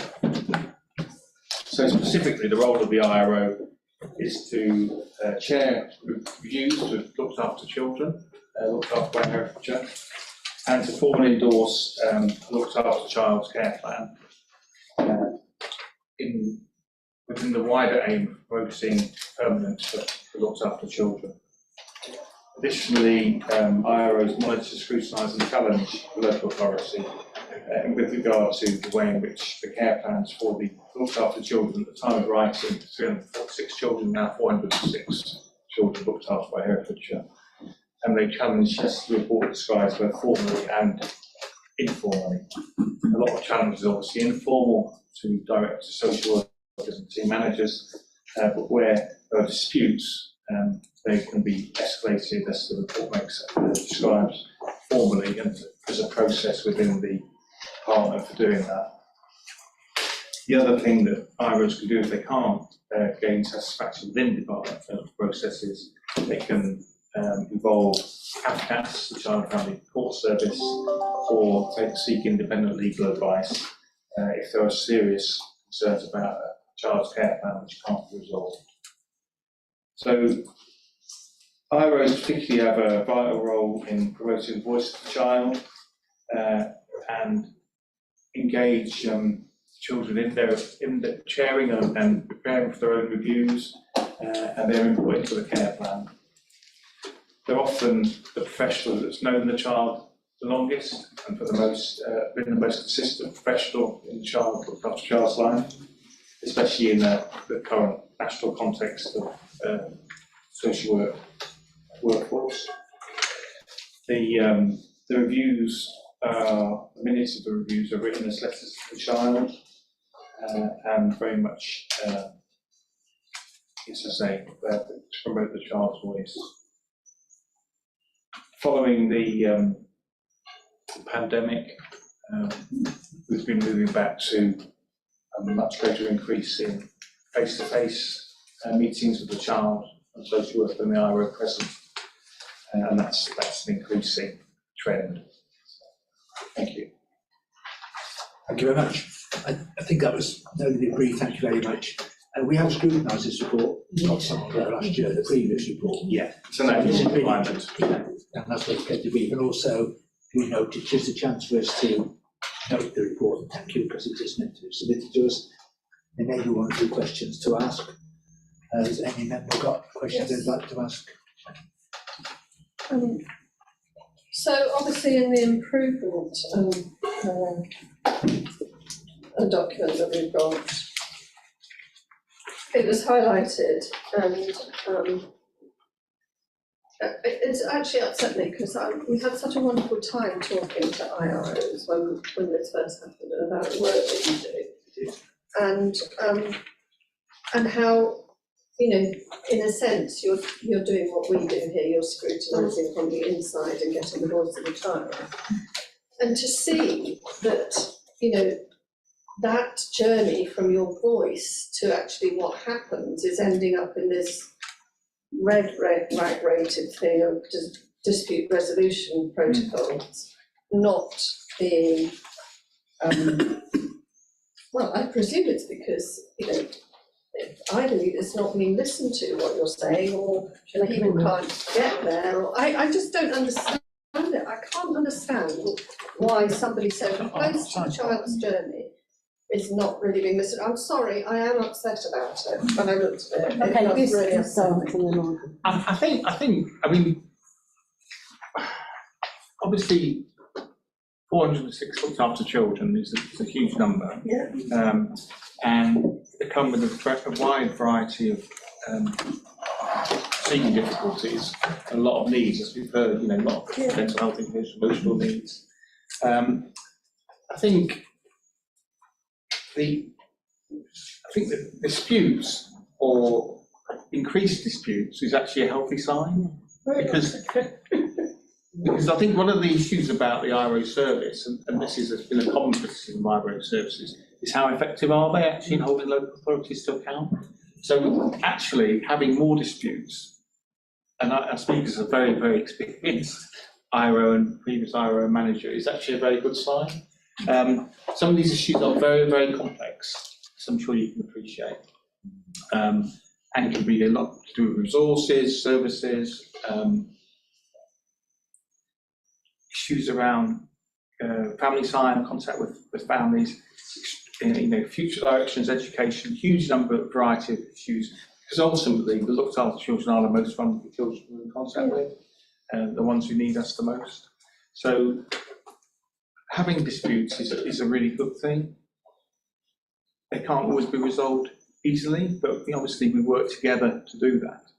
If you want to come into that. My mic isn't working, but I do have a loud voice.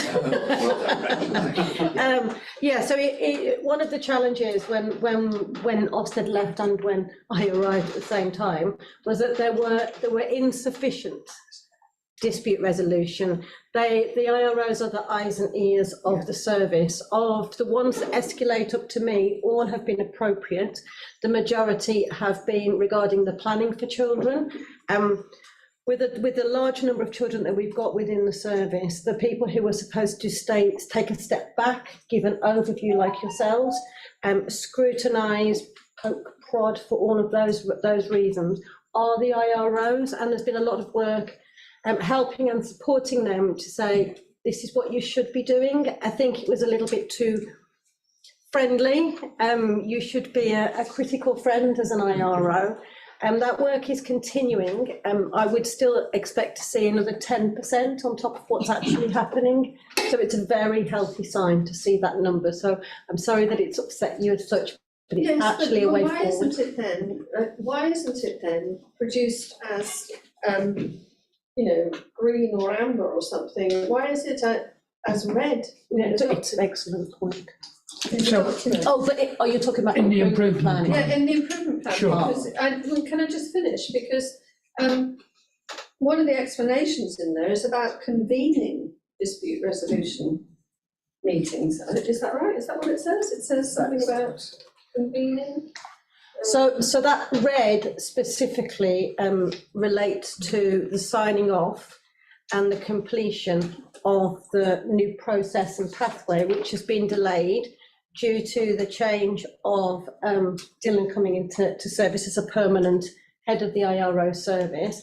And obviously, as you'll be aware, Phil Bullingham, my colleague, the other half of my post also left, which I think they've successfully appointed to.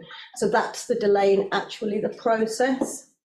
Okay, so it's to do with, a gap in service provision on that side. So is it you that signs them off or not? Who signs them off? So depending upon which level they are, so if they're at stage 1, they go to team managers, then to service managers.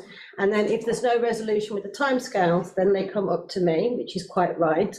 For the actual resolution protocol, that has been almost fully drafted, but we just need to complete that. That's why that is red. So can I just get this straight? So when you raise a dispute, it's okay, you've identified in that child's journey that something is happening which could be improved upon. Yeah. That's the first thing, isn't it? And so then that has some actions attached to it. Yeah. How long between when you raise that dispute and getting the new actions in place is the time frame that you're working to? Is there a statutory guidance for that? 20. Sorry, Sarah. Yeah, I think that was mentioned somewhere. I think that's Joe, you should put microphones on, this one won't work now. So it's measured by 20 working days, and it's all sort of automated. So, for example, I've raised a dispute in the last 2 weeks, and on the day I raised it, it then is automatically shows it should be resolved by whatever day it is. So, and that then gets sent, the IRO then sends it to whoever it is that we're raising it with, whether it's at level 1 or 2, whatever. So it goes straight to them and they will have it there and then in real time, if you see what I mean. So they know when the clock starts ticking. A dispute meeting should be held well, if you feel that you need to just explain it further, if there's issues going on. For example, I had one where there wasn't a team manager, so I was talking to the service manager about, okay, this is the dispute, but how can we help solve this? But it's certainly, if you don't see any progress within 15 working days, we can also call a meeting to say what's going on, because we don't see progress, and now you've got very little time left. But it's automated because it's. So how many children are outside of that time frame at the moment? Well, we've got 19 current disputes. I suppose none of them are really outside the time frame, because there's an escalating process, there's a set process. So they all get resolved, and all the ones we've had currently are in the process of being resolved. They may not be resolved at the first level, they go up the process, but we've not had to escalate them without the process at the current time. So the 20 days doesn't mean it's got to be completely resolved. As long as you've taken the next step, you can have another 20 days. Exactly, yeah. That's the way it works. Okay, sorry, Jenny. So you're confident, actually, despite that great big red bar that freaked me out, that there's improvement going on? I am confident there's improvement there, yes, I am, Councillor, because we have, the report my predecessor talks about improving the process, and we, again, in the current year, we've improved the process again, and we've now got a tracker, which we've all got access to effectively, and it's measured through the performance meeting as well as through our team meetings and our supervisions. So we've got a lot greater grip on the issue, the children where we've got concerns. Yeah. Okay, thank you. Fiona, I know you had a question for this report. Well, following Put your microphone on. Yeah, I'm trying to press it. I thought it wasn't working, but it is working. That's great. I think that so are you saying what percentage of cases are actually resolved within the 20 working days, or they're moved on to the next stage? Is it 100% are resolved within the 20 days, or they're moved on, or what would you say it was roughly? I can't give you a direct answer to that. I would say roughly it's about half of them that are resolved. So are you telling me that 50% of them aren't within the timescale? Well, then they go on to the next stage. I think No, what I'm trying to say is what needs to be done within the 20 working days. Is it actually done within that 20 working days, or is it just 50% of them are done? Give a return in writing, and then you can give an accurate one. Yeah, I'd say roughly 50.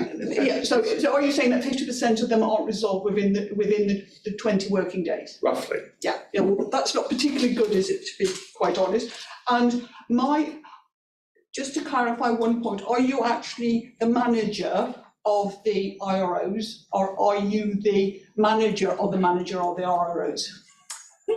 Well, there's a team. I'm the head of service, which includes IROs, conference chairs, local authority business officer, social academy, and some QA as well. So I am effectively the manager of the manager. Yeah, well, from my point of view, it would be nice to actually have the manager rather than the manager of the manager. I don't know how other people feel about it. I think the reason why it is showing as red is my interpretation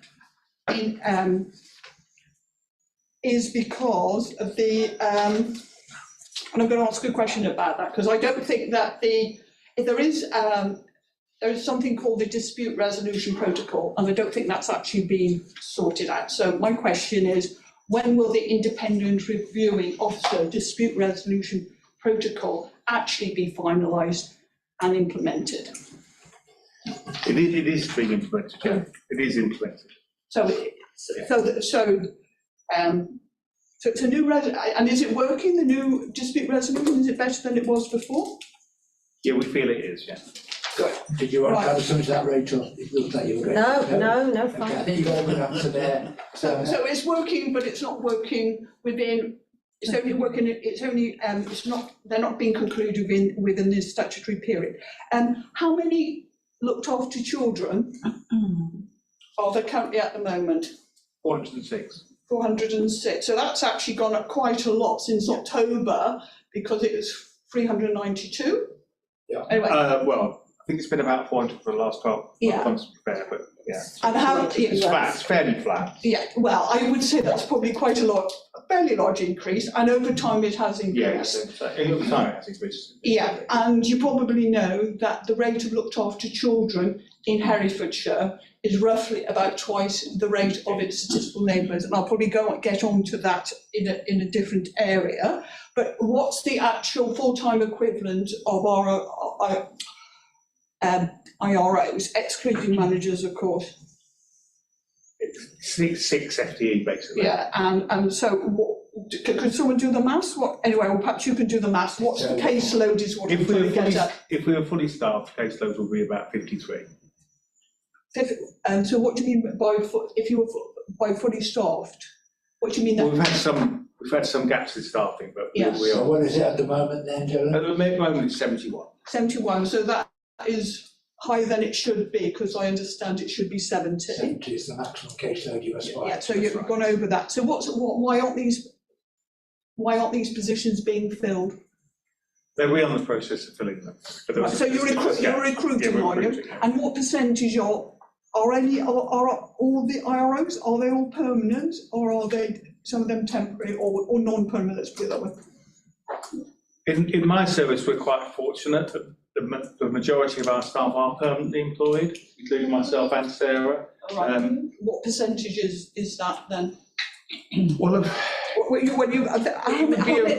70% are permanent, and we're actually recruiting. Yeah. We're actually interviewing on Thursday this week for more permanent staff.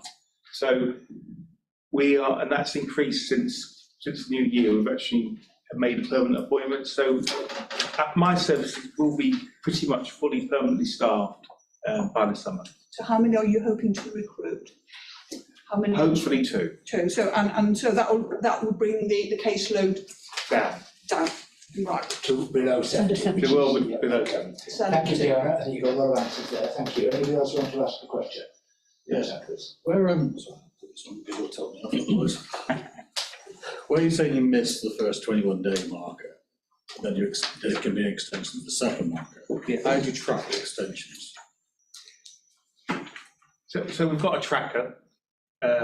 Effectively, the child, the social worker, team manager, the reason for the dispute, when it was made, any updates, when it was resolved.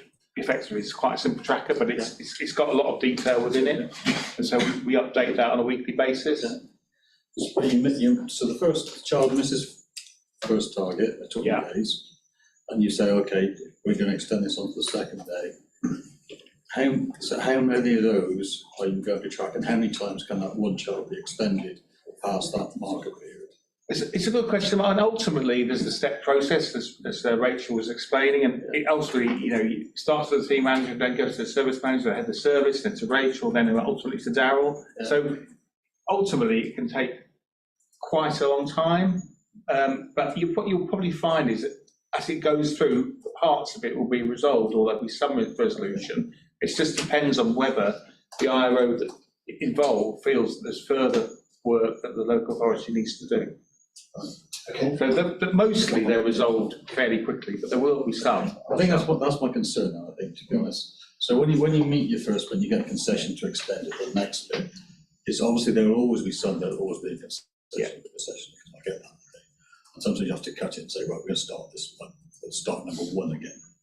I would just be interested to see how you're going to track that in, because obviously that will skew your figures in one way, like how often you have a step to be concessed.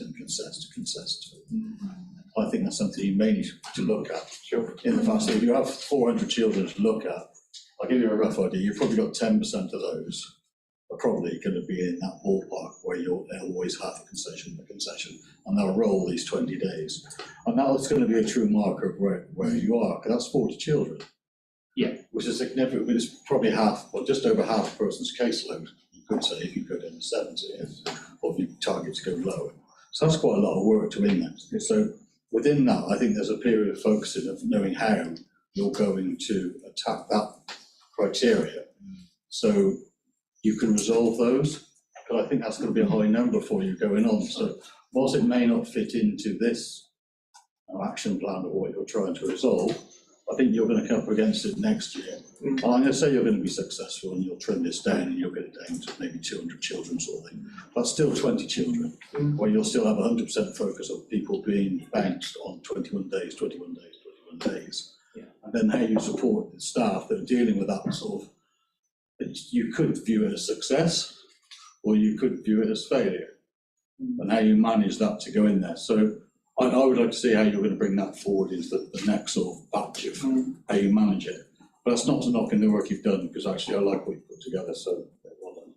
Thank you. 2 more questions. I've got one. Councillor Hewitt next. So quickly, are you as a service,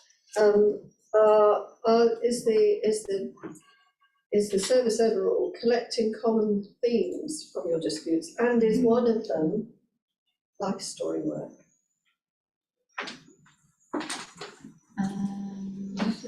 Well, can you talk about life story work?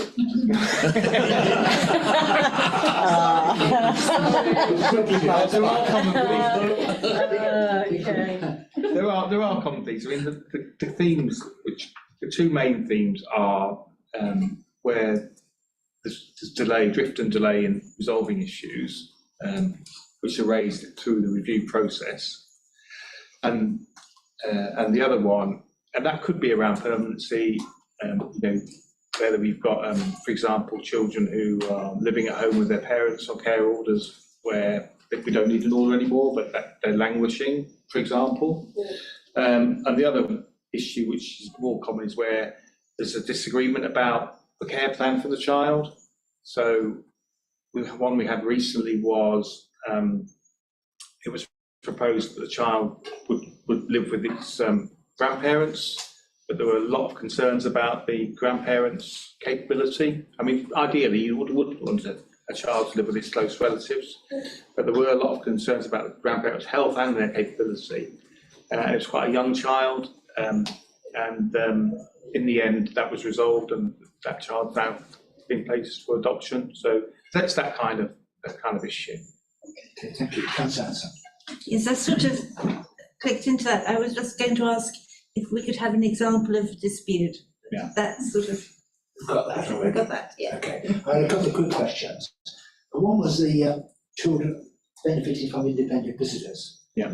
And we've been told as councillors recently to say we should consider doing that. Yeah. I just want to ask the question, and it did say that there was some doubt or at least question about how valuable it was, but then on the other hand, then it's actually very valuable. Yeah. As a voluntary service. Yeah. I just wondered if you could give some more insight into that, and would you encourage councillors, because there could be some conflict in our role, it seemed to me, potentially becoming independent volunteers. So just a little bit more about what are the requirements to be an independent volunteer? Do the numbers actually benefit the numbers of looked after children and who was paid officers? And what are the costs to the council? Presumably not. The Independent Visitor Service is run by NICE. So by whom, sorry? Nice. It's a charity called NICE. Oh, that's right. Yes, I saw that. Yeah. Sorry, I did see that. Thank you. in terms of the how valuable it is, it's absolutely valuable. There's a lot of young people who don't see their birth family or important people to them, and so they're often sort of missing out on having somebody completely outside of any profession, and there's no professional remit. It's just a case of coming alongside and befriending that young person and being similar to like a surrogate aunt or uncle role. So if anyone was interested, I would say yes. My question would be, can you commit to at least 2 years? I think that's their remit, is they want you to be committed to that young person. Obviously, a lot of young people, adults change very quickly in their lives, and so if you're going to be an independent visitor, you've got to be able to say, yes, I'm going to be committed for 2 years to volunteer. And that is so important for our young people, because if I identify a young person who absolutely would benefit from an independent visitor, we might be looking at, okay, well, have they just had a new family, a new carer? Are they just moving schools? What else is going on in their life? Lots of changes. So we need to know if an independent visitor is coming on board, that they're not going to change soon. Would you recommend councillors should consider doing it? Well, I would recommend it. I actually met someone today who I thought she would be wonderful, so I recommended her to do it because, which is maybe a good role for us to have. Not It's definitely a good thing for do the it council ourselves. to promote as well. Thank you both. We've had a good debate and scrutinised it effectively. We'd sort of like to propose that we note and accept the report for our Yes. councillor Davies. Thank you. Seconder? Yes. Councillor Andrews. All those in favour? Thank you very much. Appreciate it. Thank you, John. Thank you. Thank you. That was really- Thank you. Thank you very much. Right, now we go to agenda item 10, which is a transformation of funding. We've got a report on that, and I don't think there's a lot to say, but who's... Yes, it was going to be Gail Hancock, the service Yes, director, okay. but she's unwell, yes, so we're going to stand in on her. Okay. Just briefly give us the headlines. I mean, it's quite simple, in that there was funding that was allocated to children's service. The first tranche was of 5 million and the second tranche was of 6.49 million as the two parts have been released. Fundamentally, that was put forward to support Herefordshire Children's Services to be a to ensure there was improvement, to be an employer of choice, and for there to be systemic partnership working across the piece. The main extent of the investment has gone on additional social work teams, which you have been briefed on previously, auditors, improvement leads and practice development leads. There were additional heads of service put in place because there was a gap noted after the Ofsted report. Additional independent reviewing officers were agreed to give additional support to that part of the service. And also the two recommendations from yourselves, which was the trauma awareness training and the family group conference model, which was felt to be important and is. Towards the end of the report, it talks about what has been forecasted and what will move into next year. So 473,000 will be carried forward into 2023-24 in the continuation of some of the posts, because I'm sure you're aware that when you go into budget prep each year, we have to do a piece of work in budget prep about what we'll need moving forward. Ofsted, a lot of that was done prior to Ofsted walking in. Ofsted then came in, and then there was a change and an adaptation, and also you'll know what happens during the year, where, for example, the government just said 12.5% for foster carers and other aspects. So there's a lot of juggling that has to happen at this time of year. Diaries are cleared, everything is done at this time of year, and that was the outcome, that we would there would be some underspend of that particular part, but the funding itself has made a difference. The funding has enabled the increase of the service for, say, for the IROs, for the additional value that Gail has brought with her experience from other local authorities on this journey. It has strengthened our children looked after part. So if you think about it, there was one service manager over all looked after children and all care leavers, and would also have been expected to take fostering, and there are too many challenges and too many things that need to happen to give the dedicated time and resource that's needed to support that. The fostering head of service, I think, has been a particularly valuable post. Our foster carers were not getting a good service from us, had been ignored and left, and so her work, meeting with them regularly, having that capacity to go and talk to them in their homes, learn about where the challenges were, has made that relationship so much more positive, and that feedback has been coming back through the foster carers group and at corporate parenting board and other places. So we're beginning to see triangulation of positive feedback. Now, I'm not saying we're in any place that's good, but we are moving in the right direction, and I think the funding has allowed that time and communication with both families and with foster carers and others that have had quite a traumatic journey. So that time and energy and investment, I think, is being well spent in doing that, because otherwise you're just putting a solution from other local authorities onto Herefordshire with its individualities and strengths. So it's about making it timely and appropriate. It's good to think that you believe it's been well spent, because it's a lot of extra money. Well, do you know what? I can't say what happened previously, I mean, I obviously apologise a lot for what happened previously, but I can see, I'm beginning to see the outcome. I don't know what happened in the first or how it was spent, but we spend a lot of time making sure that every penny counts, particularly at the moment. So, but on the other hand, we have to uplift our foster carers and other aspects. They hadn't had a pay increase for 2 years. They've just been left. Really? Yeah. And then so we gave them a 5% for the cost of living. I think that relates to another part of today's agenda, but we gave them 5% straight away for the cost of living. Because we had some money to do with it.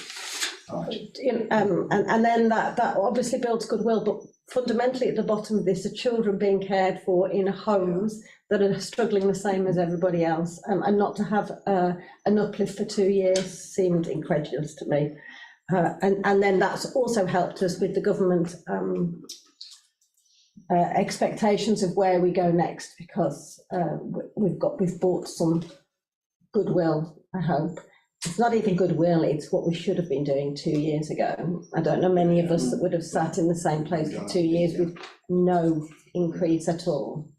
I had a couple of questions, thank you for that. One was that you said there was a forecast underspend of 688,000 at the end of the current financial year. And I just want to know, so we're clear, was that because money that was expected to spend wasn't spent? Or cost less than expected? That's the first point. And the second question was, we did ask the DCS on the original budget, actually, when we had the improvement plan, the transmission budget before Ofsted, to compare the categories under which the original budget was being spent, and how, with the extra £11 million, I think it is, how those categories compared with the same categories, and was the money being proportionally increased by those categories, or more money in others, like SEND, for example. We never actually got that. I think it would be good to do a comparison between how the new budget being spent by those categories than it was previously. Can we just remind him that we did ask for that? So. I will certainly do that. Thank you. Yeah. Has anybody else got any questions for us? Yeah. I think you mentioned that the 2 recommendations have been implemented. That's to do with information for families. And something else which I can't recall, but one recommendation made by the Scrutiny Committee and agreed by the Cabinet meeting, and it's minuted, was to implement family group conferences by April. And as you probably know, that family group conferences should actually reduce the number of children in care. And what I'm concerned is that we're talking about the increased budget, which is to improve things, which is roughly about £11 million. The overall budget, net budget for the Directorate is 58.8 million. The bulk of that would go on children's services as opposed to, say, education. The looked after budget is £28.7 million a year. Right. And as I've mentioned before, there are roughly about twice the number of looked after children in Herefordshire than there should be, compared with statistical neighbours. And also feedback from Panorama suggests that children are unnecessarily put into care, kept into care. There's an overspend or a forecast overspend of £9.1 million on. So I think that if you introduce things like family group conferences, you spend more money on support and less on the very high costs of care, which I won't go into now unless you want me to, and also you've got double the rate of care proceedings. So what I'm saying, are you wisely spending the money, which I think, and is the actual Directorate well, is children's services sustainable when you've got this massive spend on looked after children, which in my opinion is unnecessary, and the fact that you're going over budget. Okay. I'm going to make a point on that first, because it's quite right. We had 3 recommendations for the improvement plan last meeting, which were accepted. Yes. Except the wording on the family group conference was slightly different. And to be fair, it's not, we can make a recommendation, but Cabinet then decides whether to accept it or not. And they didn't accept that recommendation. What they said was, it is impractical to implement family group conferences by the end of April. What we will do by the end of April, we will produce the model of which we're going to implement it. So that was... Well, we've done better than that then. You've done better than that, but that was why that we made the recommendation limited. But the Cabinet decided they couldn't accept the recommendation in full, but they did take our recommendation by saying we'll undertake to have the model in place, which wasn't there before. Yeah. So to be fair, that's their decision, not ours. Okay? Well, but I don't know whether Rachel, you've asked the question, Fiona. Thank you. Did you want to add Let's anything? hear the progress. Yeah, Right, that's okay, great. Yeah. so hopefully I'll answer all parts of it. So the first part you raised with the information for families, and as you'll know on the website, if you go onto the website, you can see the information for families, which is provided by the Family Rights Group, which is a leader across the country in supporting families, as well as grandparents, for information that's done in a very simple way. The other thing that's also been done additionally to that is what's called the Public Law Outline paperwork, that's the paperwork that families get before you go into proceedings, so before we kind of issue with the court, and that's been done alongside families, and a very friendly letter, some of the best I've ever seen. And that is just going live as well. And what that will help is right at the very beginning, families will know what they need to do and how they need to get help, which hopefully they'll then get solicitors and all the rest of it that will prevent moving forward. There is more investment in the early part of children within leading up to proceedings. The general benchmark is 50-50, so those that have been in proceedings for a period of time in PLO prior to proceedings should be 50% of our moving forward. You'll be able to talk about this in lots more detail, won't you, Tess? So Tess will come in with that one. The second part is family group conferencing. So we have the staffing budget and job expectations for our family group conferencing service. ECHO, as you'll know, were very well reviewed during Ofsted. They already have some family group conferencing available within that service, so we decided to expand that service. In the interim, we are spot purchasing family group conferencing from another organisation, and I actually have a meeting with Hayley from commissioning to finalise that. We may have to bring them in from Worcestershire and other aspects, but we will have on the 1st of April family group conferencing available. Wow, that's amazing. So it will be. It won't be, and I mean, don't get me wrong, not every family is going to have an FGC at that time, but we want to build on what we've already got and the skills that we've already got. And it appears from my Aiming High group that a number of our staff are already trained in FGC, which was available a number of years ago. And so they're applying. The current adverts are out at the moment, and we'd rather promote and give opportunities to our permanent staff now, rather than obviously we're recruiting all the time, rather than use agency workers, which is why we want to spot purchase. So that's for the family group conferencing, which we're trying. The other recommendation was trauma-informed training, which we've gone through due diligence about who can provide it.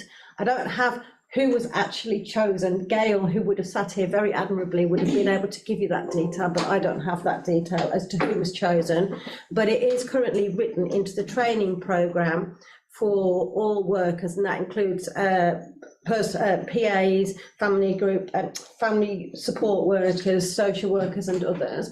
And our aim, as you'll know from the police, who are on a journey of trauma-informed practice too, is that we all start moving in the same direction. So ourselves and partners particularly police. Health are already trauma informed, but those parts within the partnership. So that's where we want to move forward to systemically, rather than just us training a certain amount of staff at this time. What's happening at the moment is core training, and that also includes legal modules. So every worker at the moment is going through core module training. That includes a restorative aspect to it, doesn't it? So that what are we doing to evidence with families that we have given them everything that they possibly can before we go into the court arena. And we also had training today, didn't we, Tess, on Section 20. There's probably too much detail to go into, but Section 20 is when you work alongside a family, when a child is accommodated, to support that relationship much better than saying, actually, we're going to go into court and we don't think your children can live with you anymore. So it's a much more restorative way it's a voluntary legal We can framework. bring you in at long last into the meeting. Thank you. Well done. Look forward to what you've got to say. So essentially, Section 20, as Rachel said, is a voluntary legal framework as opposed to the imposition of a care order upon a family. So it's a much more collaborative approach whereby families work alongside the local authority, but the key is that it is a voluntary. So only where consent is given by those who hold parental responsibility can the local authority take that action. It's a useful tool across the spectrum, but it's particularly useful where, going back to the pre-proceedings process, which Rachel has discussed, it's a particularly useful tool during that process, because those families who are subject to the pre-proceedings process have access and recourse to free legal advice. And Section 20 is and best practice dictates that families have recourse to legal advice if they are going to agree and give consent to the Section 20 process. Just picking up on the point that Rachel referred to before in relation to the improvements that have been made relating to our pre-proceedings process, I'm no doubt you'll all be aware that there were some issues identified as part of the last Ofsted inspection, which related to our pre-proceedings process. A significant amount of work has been put into that, predominantly in respect of the tracking of pre-proceedings. So we now have a far improved tracking mechanism for pre-proceedings, and that was implemented at the beginning of this year, the very end of last year, December, January time. We relaunched all of the PLO documentation in October 2022. There was a short period, a testing period for that documentation, and that has been re-reviewed in December, January this year. And that was in line with what's called the relaunch of the PLO process. That was undertaken by Sir Andrew McFarlane, who's the president of the family division of the judiciary, and he explained as part of the relaunch that he wanted to see the number of weeks that care proceedings take reduce back to 26, because there's an expectation that care proceedings take 26 weeks. Currently the national average is at 44. And I'm pleased to report that Herefordshires average is actually 19 weeks. We are the top performing court centre nationally for sitting within that timeline effectively. I'll quickly finish because I don't want to go on too long, but just in respect of the pre-proceedings work, there's something called a diversion rate, which is the number of families who enter the pre-proceedings process, and then instead of them going into proceedings, they in fact step down and move away and are diverted from the court process. And our conversion rate has significantly improved of late. I understand that that's currently sitting at 75%. Yeah. 70 something. Yeah, 75%, which is a So really only 25% is going through, is that what you're saying? Yes. Yeah. So I just want to know what you're going to attribute that to. Well, and it should be because there's, and it is because there's an effective. No, not necessarily Section 20. It's much wider than that. It's because there are the requisite support services in place, and because expectations are being made clear at the outset of a pre-proceedings process to families in terms of what we expect as a local authority, and as a result of those expectations. The requisite support is put into place which facilitates families being able to achieve those expectations. How many families is 25%? How many families Is 25%? Go to court? So I can tell you the number of families or proceedings that we have currently at the moment, which is 32 families. But that, I couldn't go into the figures in terms of the number of children. No, so I'm just like, you said like it's, 25% don't go to court. Yeah. But that could be 1 in 4, couldn't it? Yeah. So how many is how many? Yeah. Because What time period are you talking about with this data? In terms of the diversion. So that's been monitored over what sort of time period? I think that the 75% is from Christmas. I think what I'd like to be able to do is have the opportunity to provide a breakdown in writing, because I feel that I'm providing this on the spot, and I'd rather provide that would be accurate really nice, thank you. accurate data. Yeah. I'm happy to do that though.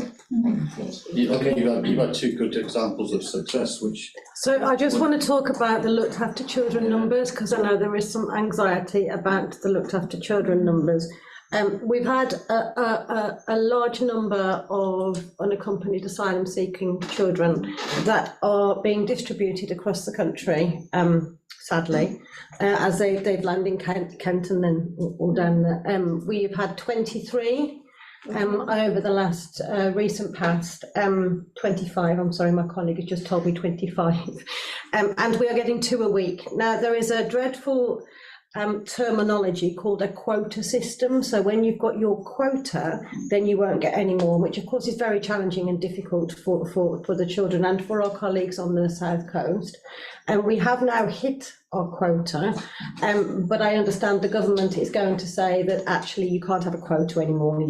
Wherever we can move the children, then that's where we're going to move them to. That is a significant increase in the children who we have in care at the moment. We are hoping that the data will begin to show us those percentages slightly differently. We also had 8 children from 2 families come in January due to incidents that took place over Christmas.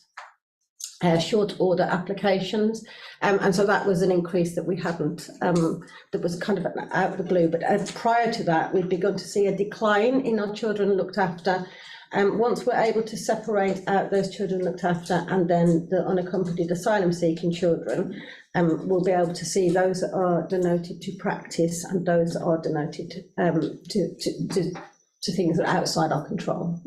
Can I ask you? So I think we need to move on. Oh, sorry. No, that's all right. No, I think it was really useful, interesting. Can I just make? Very positive about the plan. No, I'm going to stop the debate now because we've got a lot of other things to talk about. Well, I was just going to say a couple of sentences. We've got a few questions, and if you want to submit other questions, right, but I think we need to move on. Well, I will point out that the Cabinet actually agreed, you can look at the minutes of the Cabinet, they agreed about family good conferences. Well, let's debate that because that's not quite true. Anyway, I would like to ask, given that we've agreed that we will get a breakdown of court cases, and we would also get from the DCS how the budget was allocated by category before the improvement plan, after the improvement plan, and now with the new plan based on the Ofsted report, would somebody propose that we accept this? I know report, please. I will. Thank you. Seconder?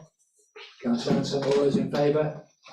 Thank you very much, and thank you to the 3 of us for that comprehensive answers on that report, and some very positive stuff as well, which is great to know. We've come to the end of our 3 hours. This is our last meeting. We've had a very crammed agenda, and we've got a little bit more to do. I'm hoping you're acceptable to say, do you agree we extend up till half an hour if we need it to complete the business? I would certainly propose that we do that. Yeah. Thank you, Councillor Fagan. Seconded, Councillor Andrews. All in favour? Can we have the door open, please, for some air? You can have the door open, Claire, yes. All in favour? Everybody agree, nobody against? Okay, so we next move on to the item 11 of the agenda, which is the Children's Services Improvement Plan. And I want to separate you've got a number of reports. The first report you've got is the Action Improvement Plan cover report. We've got the progress report update, and we've got the newsletter from Gladys, and then we've got the measures that matter. Well, I'd like to suggest that the first 3, there's not a lot of extra stuff in there. I think it's pretty well the same as we saw before. So unless anyone wants to ask any questions, I would just like to say, would somebody propose that we accept those 3 reports? Answer, seconder. So we're accepting what? The 3 reports. The 3 reports that are on the improvement plan. The first one, which is the cover report. The second one, which is the progress report. And the third one, which is attached to it, which is Gladys's newsletter on the improvement board. There's not a significant amount of change from what we've seen before. They're just for our progress. Yeah. So you propose we note and accept those 3 reports. Councillor Answer. Yeah. Seconder. I'll second it. I've got a question. There's an awful okay. Well, Councillor Fagan, you seconded that. Is that right? Well, before I put the vote, do you particularly want to ask an important question then? My only question is, there's an awful lot of things that are either in March 2023 or April 2023, they're in amber. We've got an awful lot of activity in this. Huge amount. Yeah. An awful lot. I mean, what is the risk of those not being green at the British dates? Well, there are 7 boards that oversee them all. Yeah. The council itself has been really quite supportive in putting those boards around us, because a lot of us are on the ground and haven't been with the local authority. If you're so busy running that you can't actually collate all the information or do it. The fact that we have project managers and support for that, for the activity, does help. Some will slip to red because some of them are giant partnership aspects. I think we've been quite realistic with many of them, but what you've got to remember is when Ofsted walked in, our children were unsafe. Yeah. So we can't not attain some of these key aspects. And it's not only attaining them, we have to prove that everybody understands them and that they're working effectively. One of the challenges of our current RAG system is that it's transactional, because a lot of the work that we have to do is we've got to put this in place, and as you've heard today, we've got to do this strategy, we've got to put it all in place, and then it's okay then, but so what? What's the difference does it make to the children on the ground or to the families on the ground? And there will be an adaptation of these RAG rating to show the impact later on. That will be the one that's going to be the biggest and the best measure. There is a lot to do. We're all working at 100%, I would say. But we can't not do it or take our eye off any of these actions, because almost all are down to the safety of children or improving the outcomes for children, so we can't. And you're confident that, given the heavy duty of work, we're going to achieve it? We're working, I mean, I am confident, yes, and I'm not even being aspirational. It is, we're all working at 110%, and have really good engagement from legal colleagues, from council colleagues, from others. There are some challenges. The ones that are likely to drift are those where we need partnership, connection, because as you heard today, there's a huge health agenda, there's a big police agenda, and we have a large agenda, and we have to try and get everybody to align all of those agendas. We know police, for example, are very stretched to meeting their obligations, aren't they? Yeah, but once anything gets escalated to them, they find it. Yeah, okay. It's a very good question, and I think you've been honest with the answer with some degree of reassurance that it's well, at least possible to achieve all those. Are you happy with that? Well, sort of, in my kind of way. That's the bit I've got. I'm going to be really quick, right? Yeah, I don't want to cipher I've spent 4 years asking these. So, quite. It's like where you have this partnerships then. Yeah. It's again in that risk rating of the partnerships that you think are going to fail you. I don't think they're going to fail us. Or not going to deliver what you really aspire to receive from them. Oh, no, if that's the impression I've given, I apologise, in that I do think the police and our partners and health, as you heard today with the additional funding, are all coming alongside. The challenge is will everybody be on the same road at the same time together? What I suspect is some will stop up at some cafe or some station along whichever motorway it is, and then we'll all catch up. Some things, police have gone way ahead of us, and there are some aspects that health have gone way ahead. Whenever you're talking about partnership working across a wide footprint, which Mercia and Herefordshire and Worcestershire Health is, it brings with its challenges, but the standing operating procedures have been signed off. You know, it's taken a while, but we've got there. You just have to find a way around it, don't you, sometimes? So we're all going to be on the same road at the same time at some point. Sometimes there's a vehicle fire on a motorway. I'm not going down that analogy. But in the analogies, but yeah, good analogies. Thank you. Thank you. Did anybody else want to actually ask anything before we vote on it? Accept the report with those comments. Right. So we've agreed that with the adding of getting that category breakdown on the funding. We've had a proposer, Councillor and second, Councillor Fagan. All those agree that we accept those three reports. Thank you. The next one I wanted to go on to is the measures that matter report. Now, originally we thought we were going to be scrutinising this, but I think you all saw the email I sent around. I took some advice on this as well, that the measures that matter have been developed by a professional group of committee members, and we couldn't possibly replicate that work. So what it's down to us to do is to say, to note that we've actually at long last got a dashboard. I think, and I like to comment, there's a guy called Gary McCann. He's a great user of Excel because I think it's a really simple model that actually demonstrates some really complex figures. So I think I commend that we've had this dashboard at long last.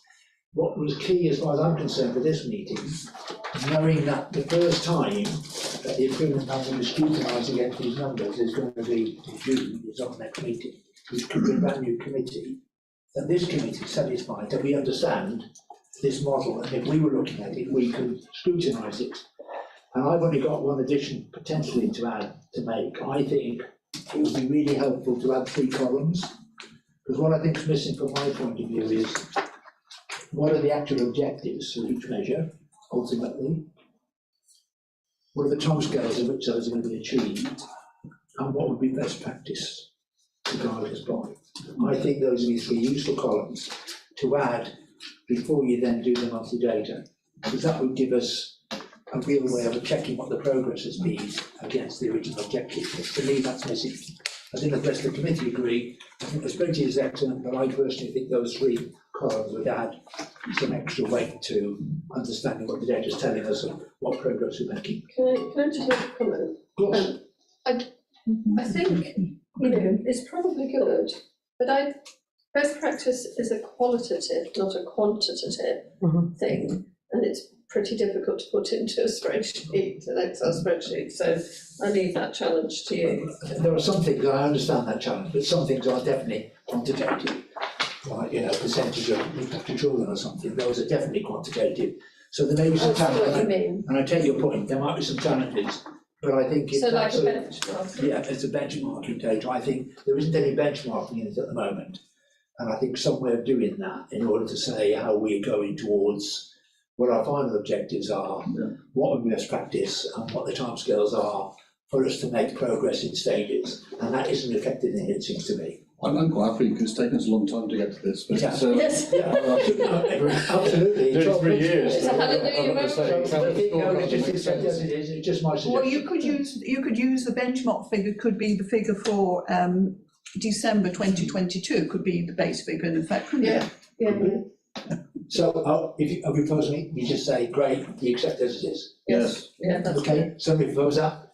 I'll propose that. Thank you. Seconded. All those in favour? And we say thank you for actually at long last. I feel my work is done.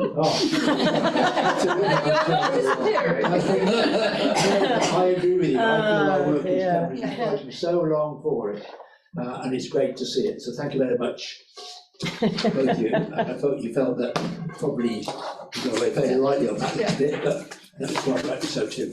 The next item on the agenda is item 12, which is Hereford to Safeguarding Children Partnership. Now, we did schedule this for review at the last meeting. We didn't have time to cover it. We had a list of questions which we agreed we would send to the independent scrutineer to come back with, which is done. And I know that he and Kevin and Darryl spent a lot of time working on it together.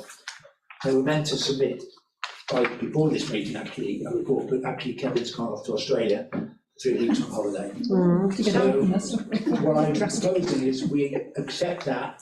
We still haven't got those answers, and when you look at the work programme, one of the things I suggest is wait till we get that back, and then we will share it between us, make up the comments and feed it back, not necessarily in committee. So at this stage, just note that we're waiting for the report back from Darryl Stone Kevin, and once we get it, then we'll circle it around the committee for any comments. Everybody happy with that? Would you like to propose that we do that, someone? Sir Andrews, seconder, Nancy, all those in favour? Thank you. And Ofsted update, well, nothing to report, so. I want to see the email from the CEO. Would you like to read it to us? The one that's come. Just come. Just come. Yeah. Right, it's not confidential. It's not confidential until tomorrow. Okay, we can't discuss it. No, just to look at. Yeah, well, we'll. Oh, I see, right, okay. No. Okay. We'll look at it. Thank you for raising it. Embargoed, I think so, yeah. So I think that we've got the Ofsted report, progress report, just to be noted really, nothing to report. Somebody proposed that we note that report. Yeah, Seconded, Councillor Fagan, all in favour? Absolutely. Thank you. What we do need to look at is the suggested work programme. And, it's our own progress report I'm talking about here. I've misled you. Item 14 is our progress report. I'm assuming you agree that it's just that, Simon, you captured some outstanding actions that we are hoping to follow up through before we enter this business year. So I wasn't sure if you understood whether that's what you were voting for. My mistake, I thought we were doing progress on the Ofsted report.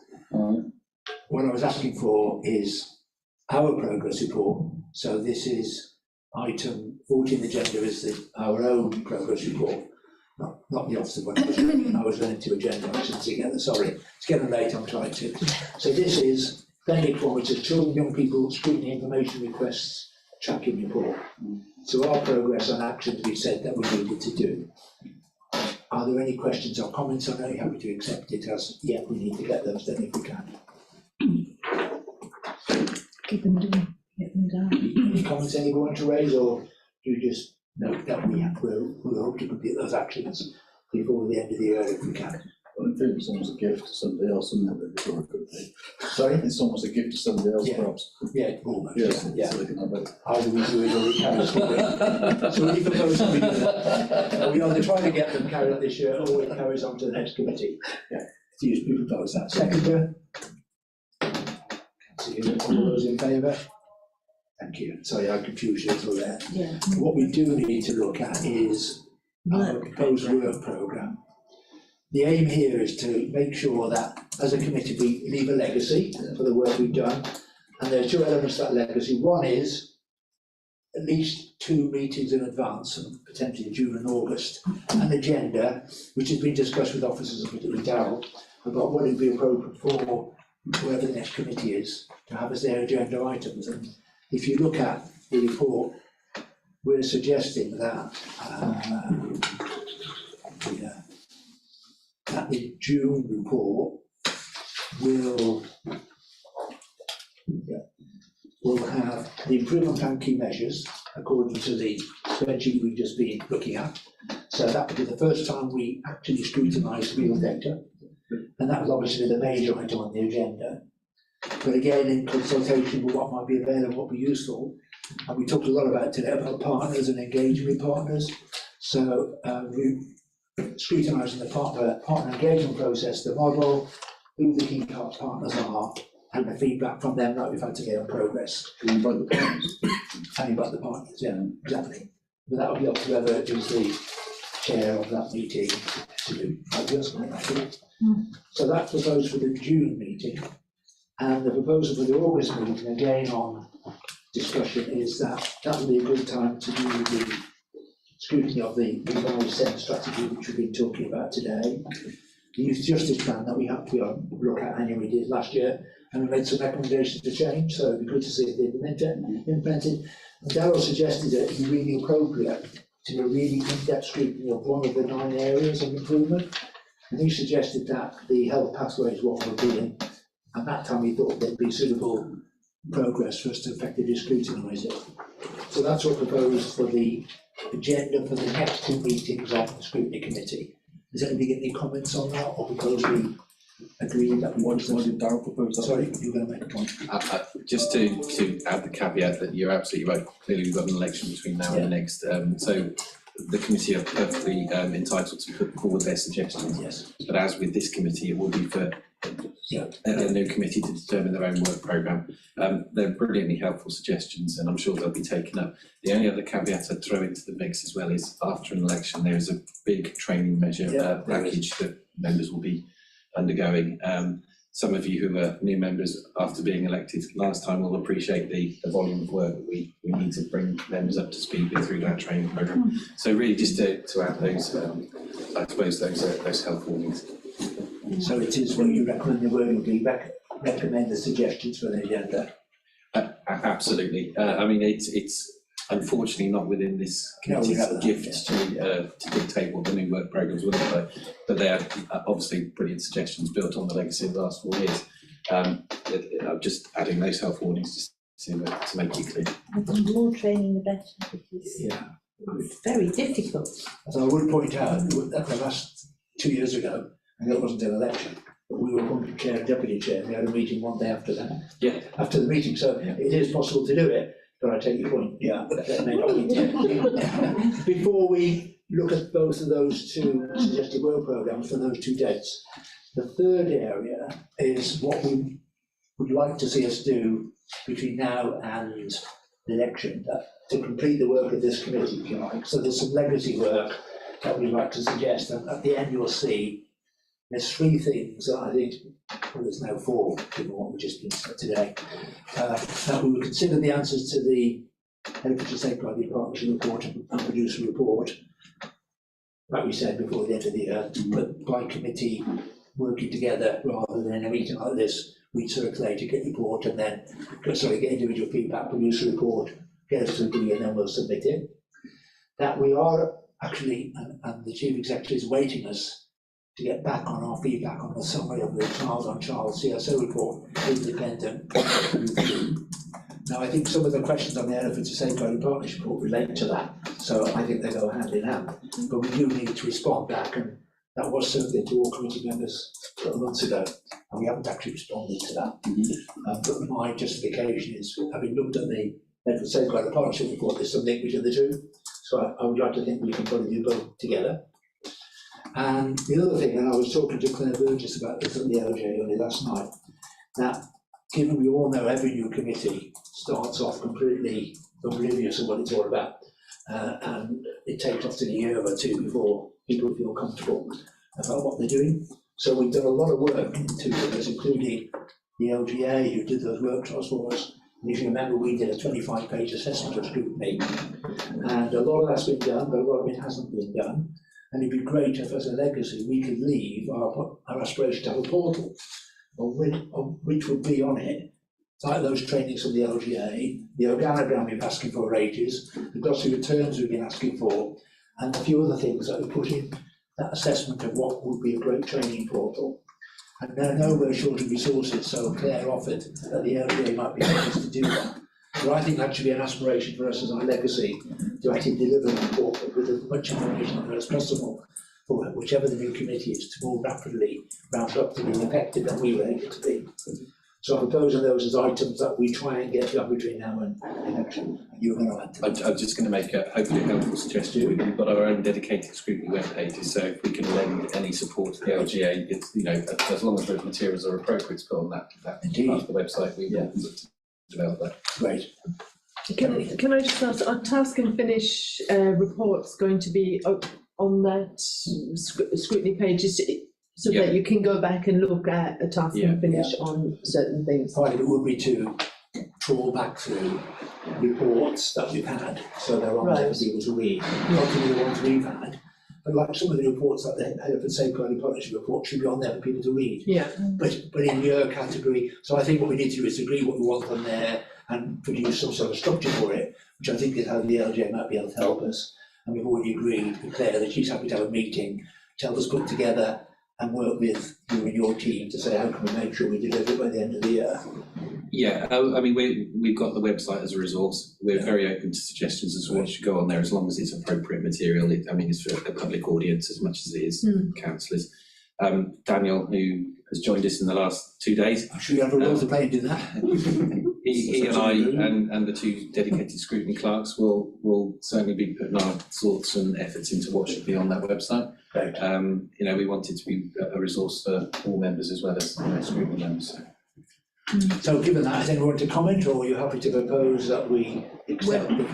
I would like to make a comment that a suitable legacy would be, referring to what happened today, is that public questions and supplementary questions are properly actually answered, and that information requests by committees are timely dealt with. And right, and also I'll have to make this, I can't resist making this point, that I think what you were saying when I pointed out the looked after rate is twice what it probably should be, and I think frankly it was a red herring talking about these unaccompanied child asylum seekers, because the point is it's the difference in the rates. This is a chart showing Hereford is the blue line at the top. So their rate, if you compare our rate with their rate, there's still going to be that great differential, because obviously they're going to have asylum seekers and we're going to have asylum seekers. You're very passionate. Can I just say something? Excuse me, no, you're very passionate and you made that point very much. It's an old line of inquiry really, and I think the point is noted. And yes, hopefully that, and there have been obviously resource difficulties, a lot of change over the last year. But I think all those points are really noted, you made them really eloquently. And yes, we'll make sure that we capture whatever might be needed as part of their legacy. That's all I can really suggest. I just wanted to. You wanted to say something. It's quite important. We've had really good news today, Fiona, that children are being stepped down from care proceedings. So if that practice continues and the family group conferences get in place, we will be in a much better position. They're working on it. Yes. And I think they're working on it really hard. Yes. So well, can I come back on that? It could be argued as to whether or not they should have gone into care proceedings in the first place. That would be my Fair argument. enough, but you've made that point so many times, and you're absolutely right, it's important. It has to be captured. And I think it is important to end on a really positive note. We've had a lot of good news today. We've had a really excellent scrutiny of centre, I think you'll agree. We take a bit longer than we would like to do, but we've covered an awful lot of ground as ever. And I'd like, so just to finish off, can somebody please propose that we do accept the suggested work programme and the activities we are Tony, Councillor Andrews, all those in favour? Great, thank you. And I would just like to say at the end of it, before closing it, we don't know the date of the next meeting.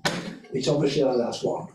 And I really would like to say thanks very much to Jenny as my advisor. She's been absolutely brick in supporting me as the chair all these 2 years, and it's been a great team.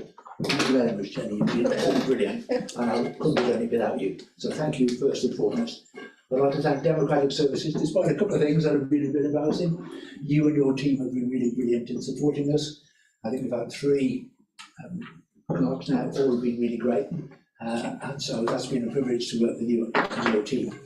And all the other officers, I think you've all agreed in thanking all the officers that come to all our meetings and presented to us. It's been a real privilege to work with you all. And What was the last one I got? Oh, yes, and I mustn't forget to remember the members and the co-op teams. I'm writing, the members and co-op teams, you've been a privilege and a pleasure to work with. Thank you very much. I hope you've done an increasingly effective job at scrutiny. I think you've got a good legacy to pass on to whoever does the job next, what else who knows. But I look forward to seeing some of the other side, hopefully. Thank you very much indeed. Thank you for attending. The meeting is closed. Thank you.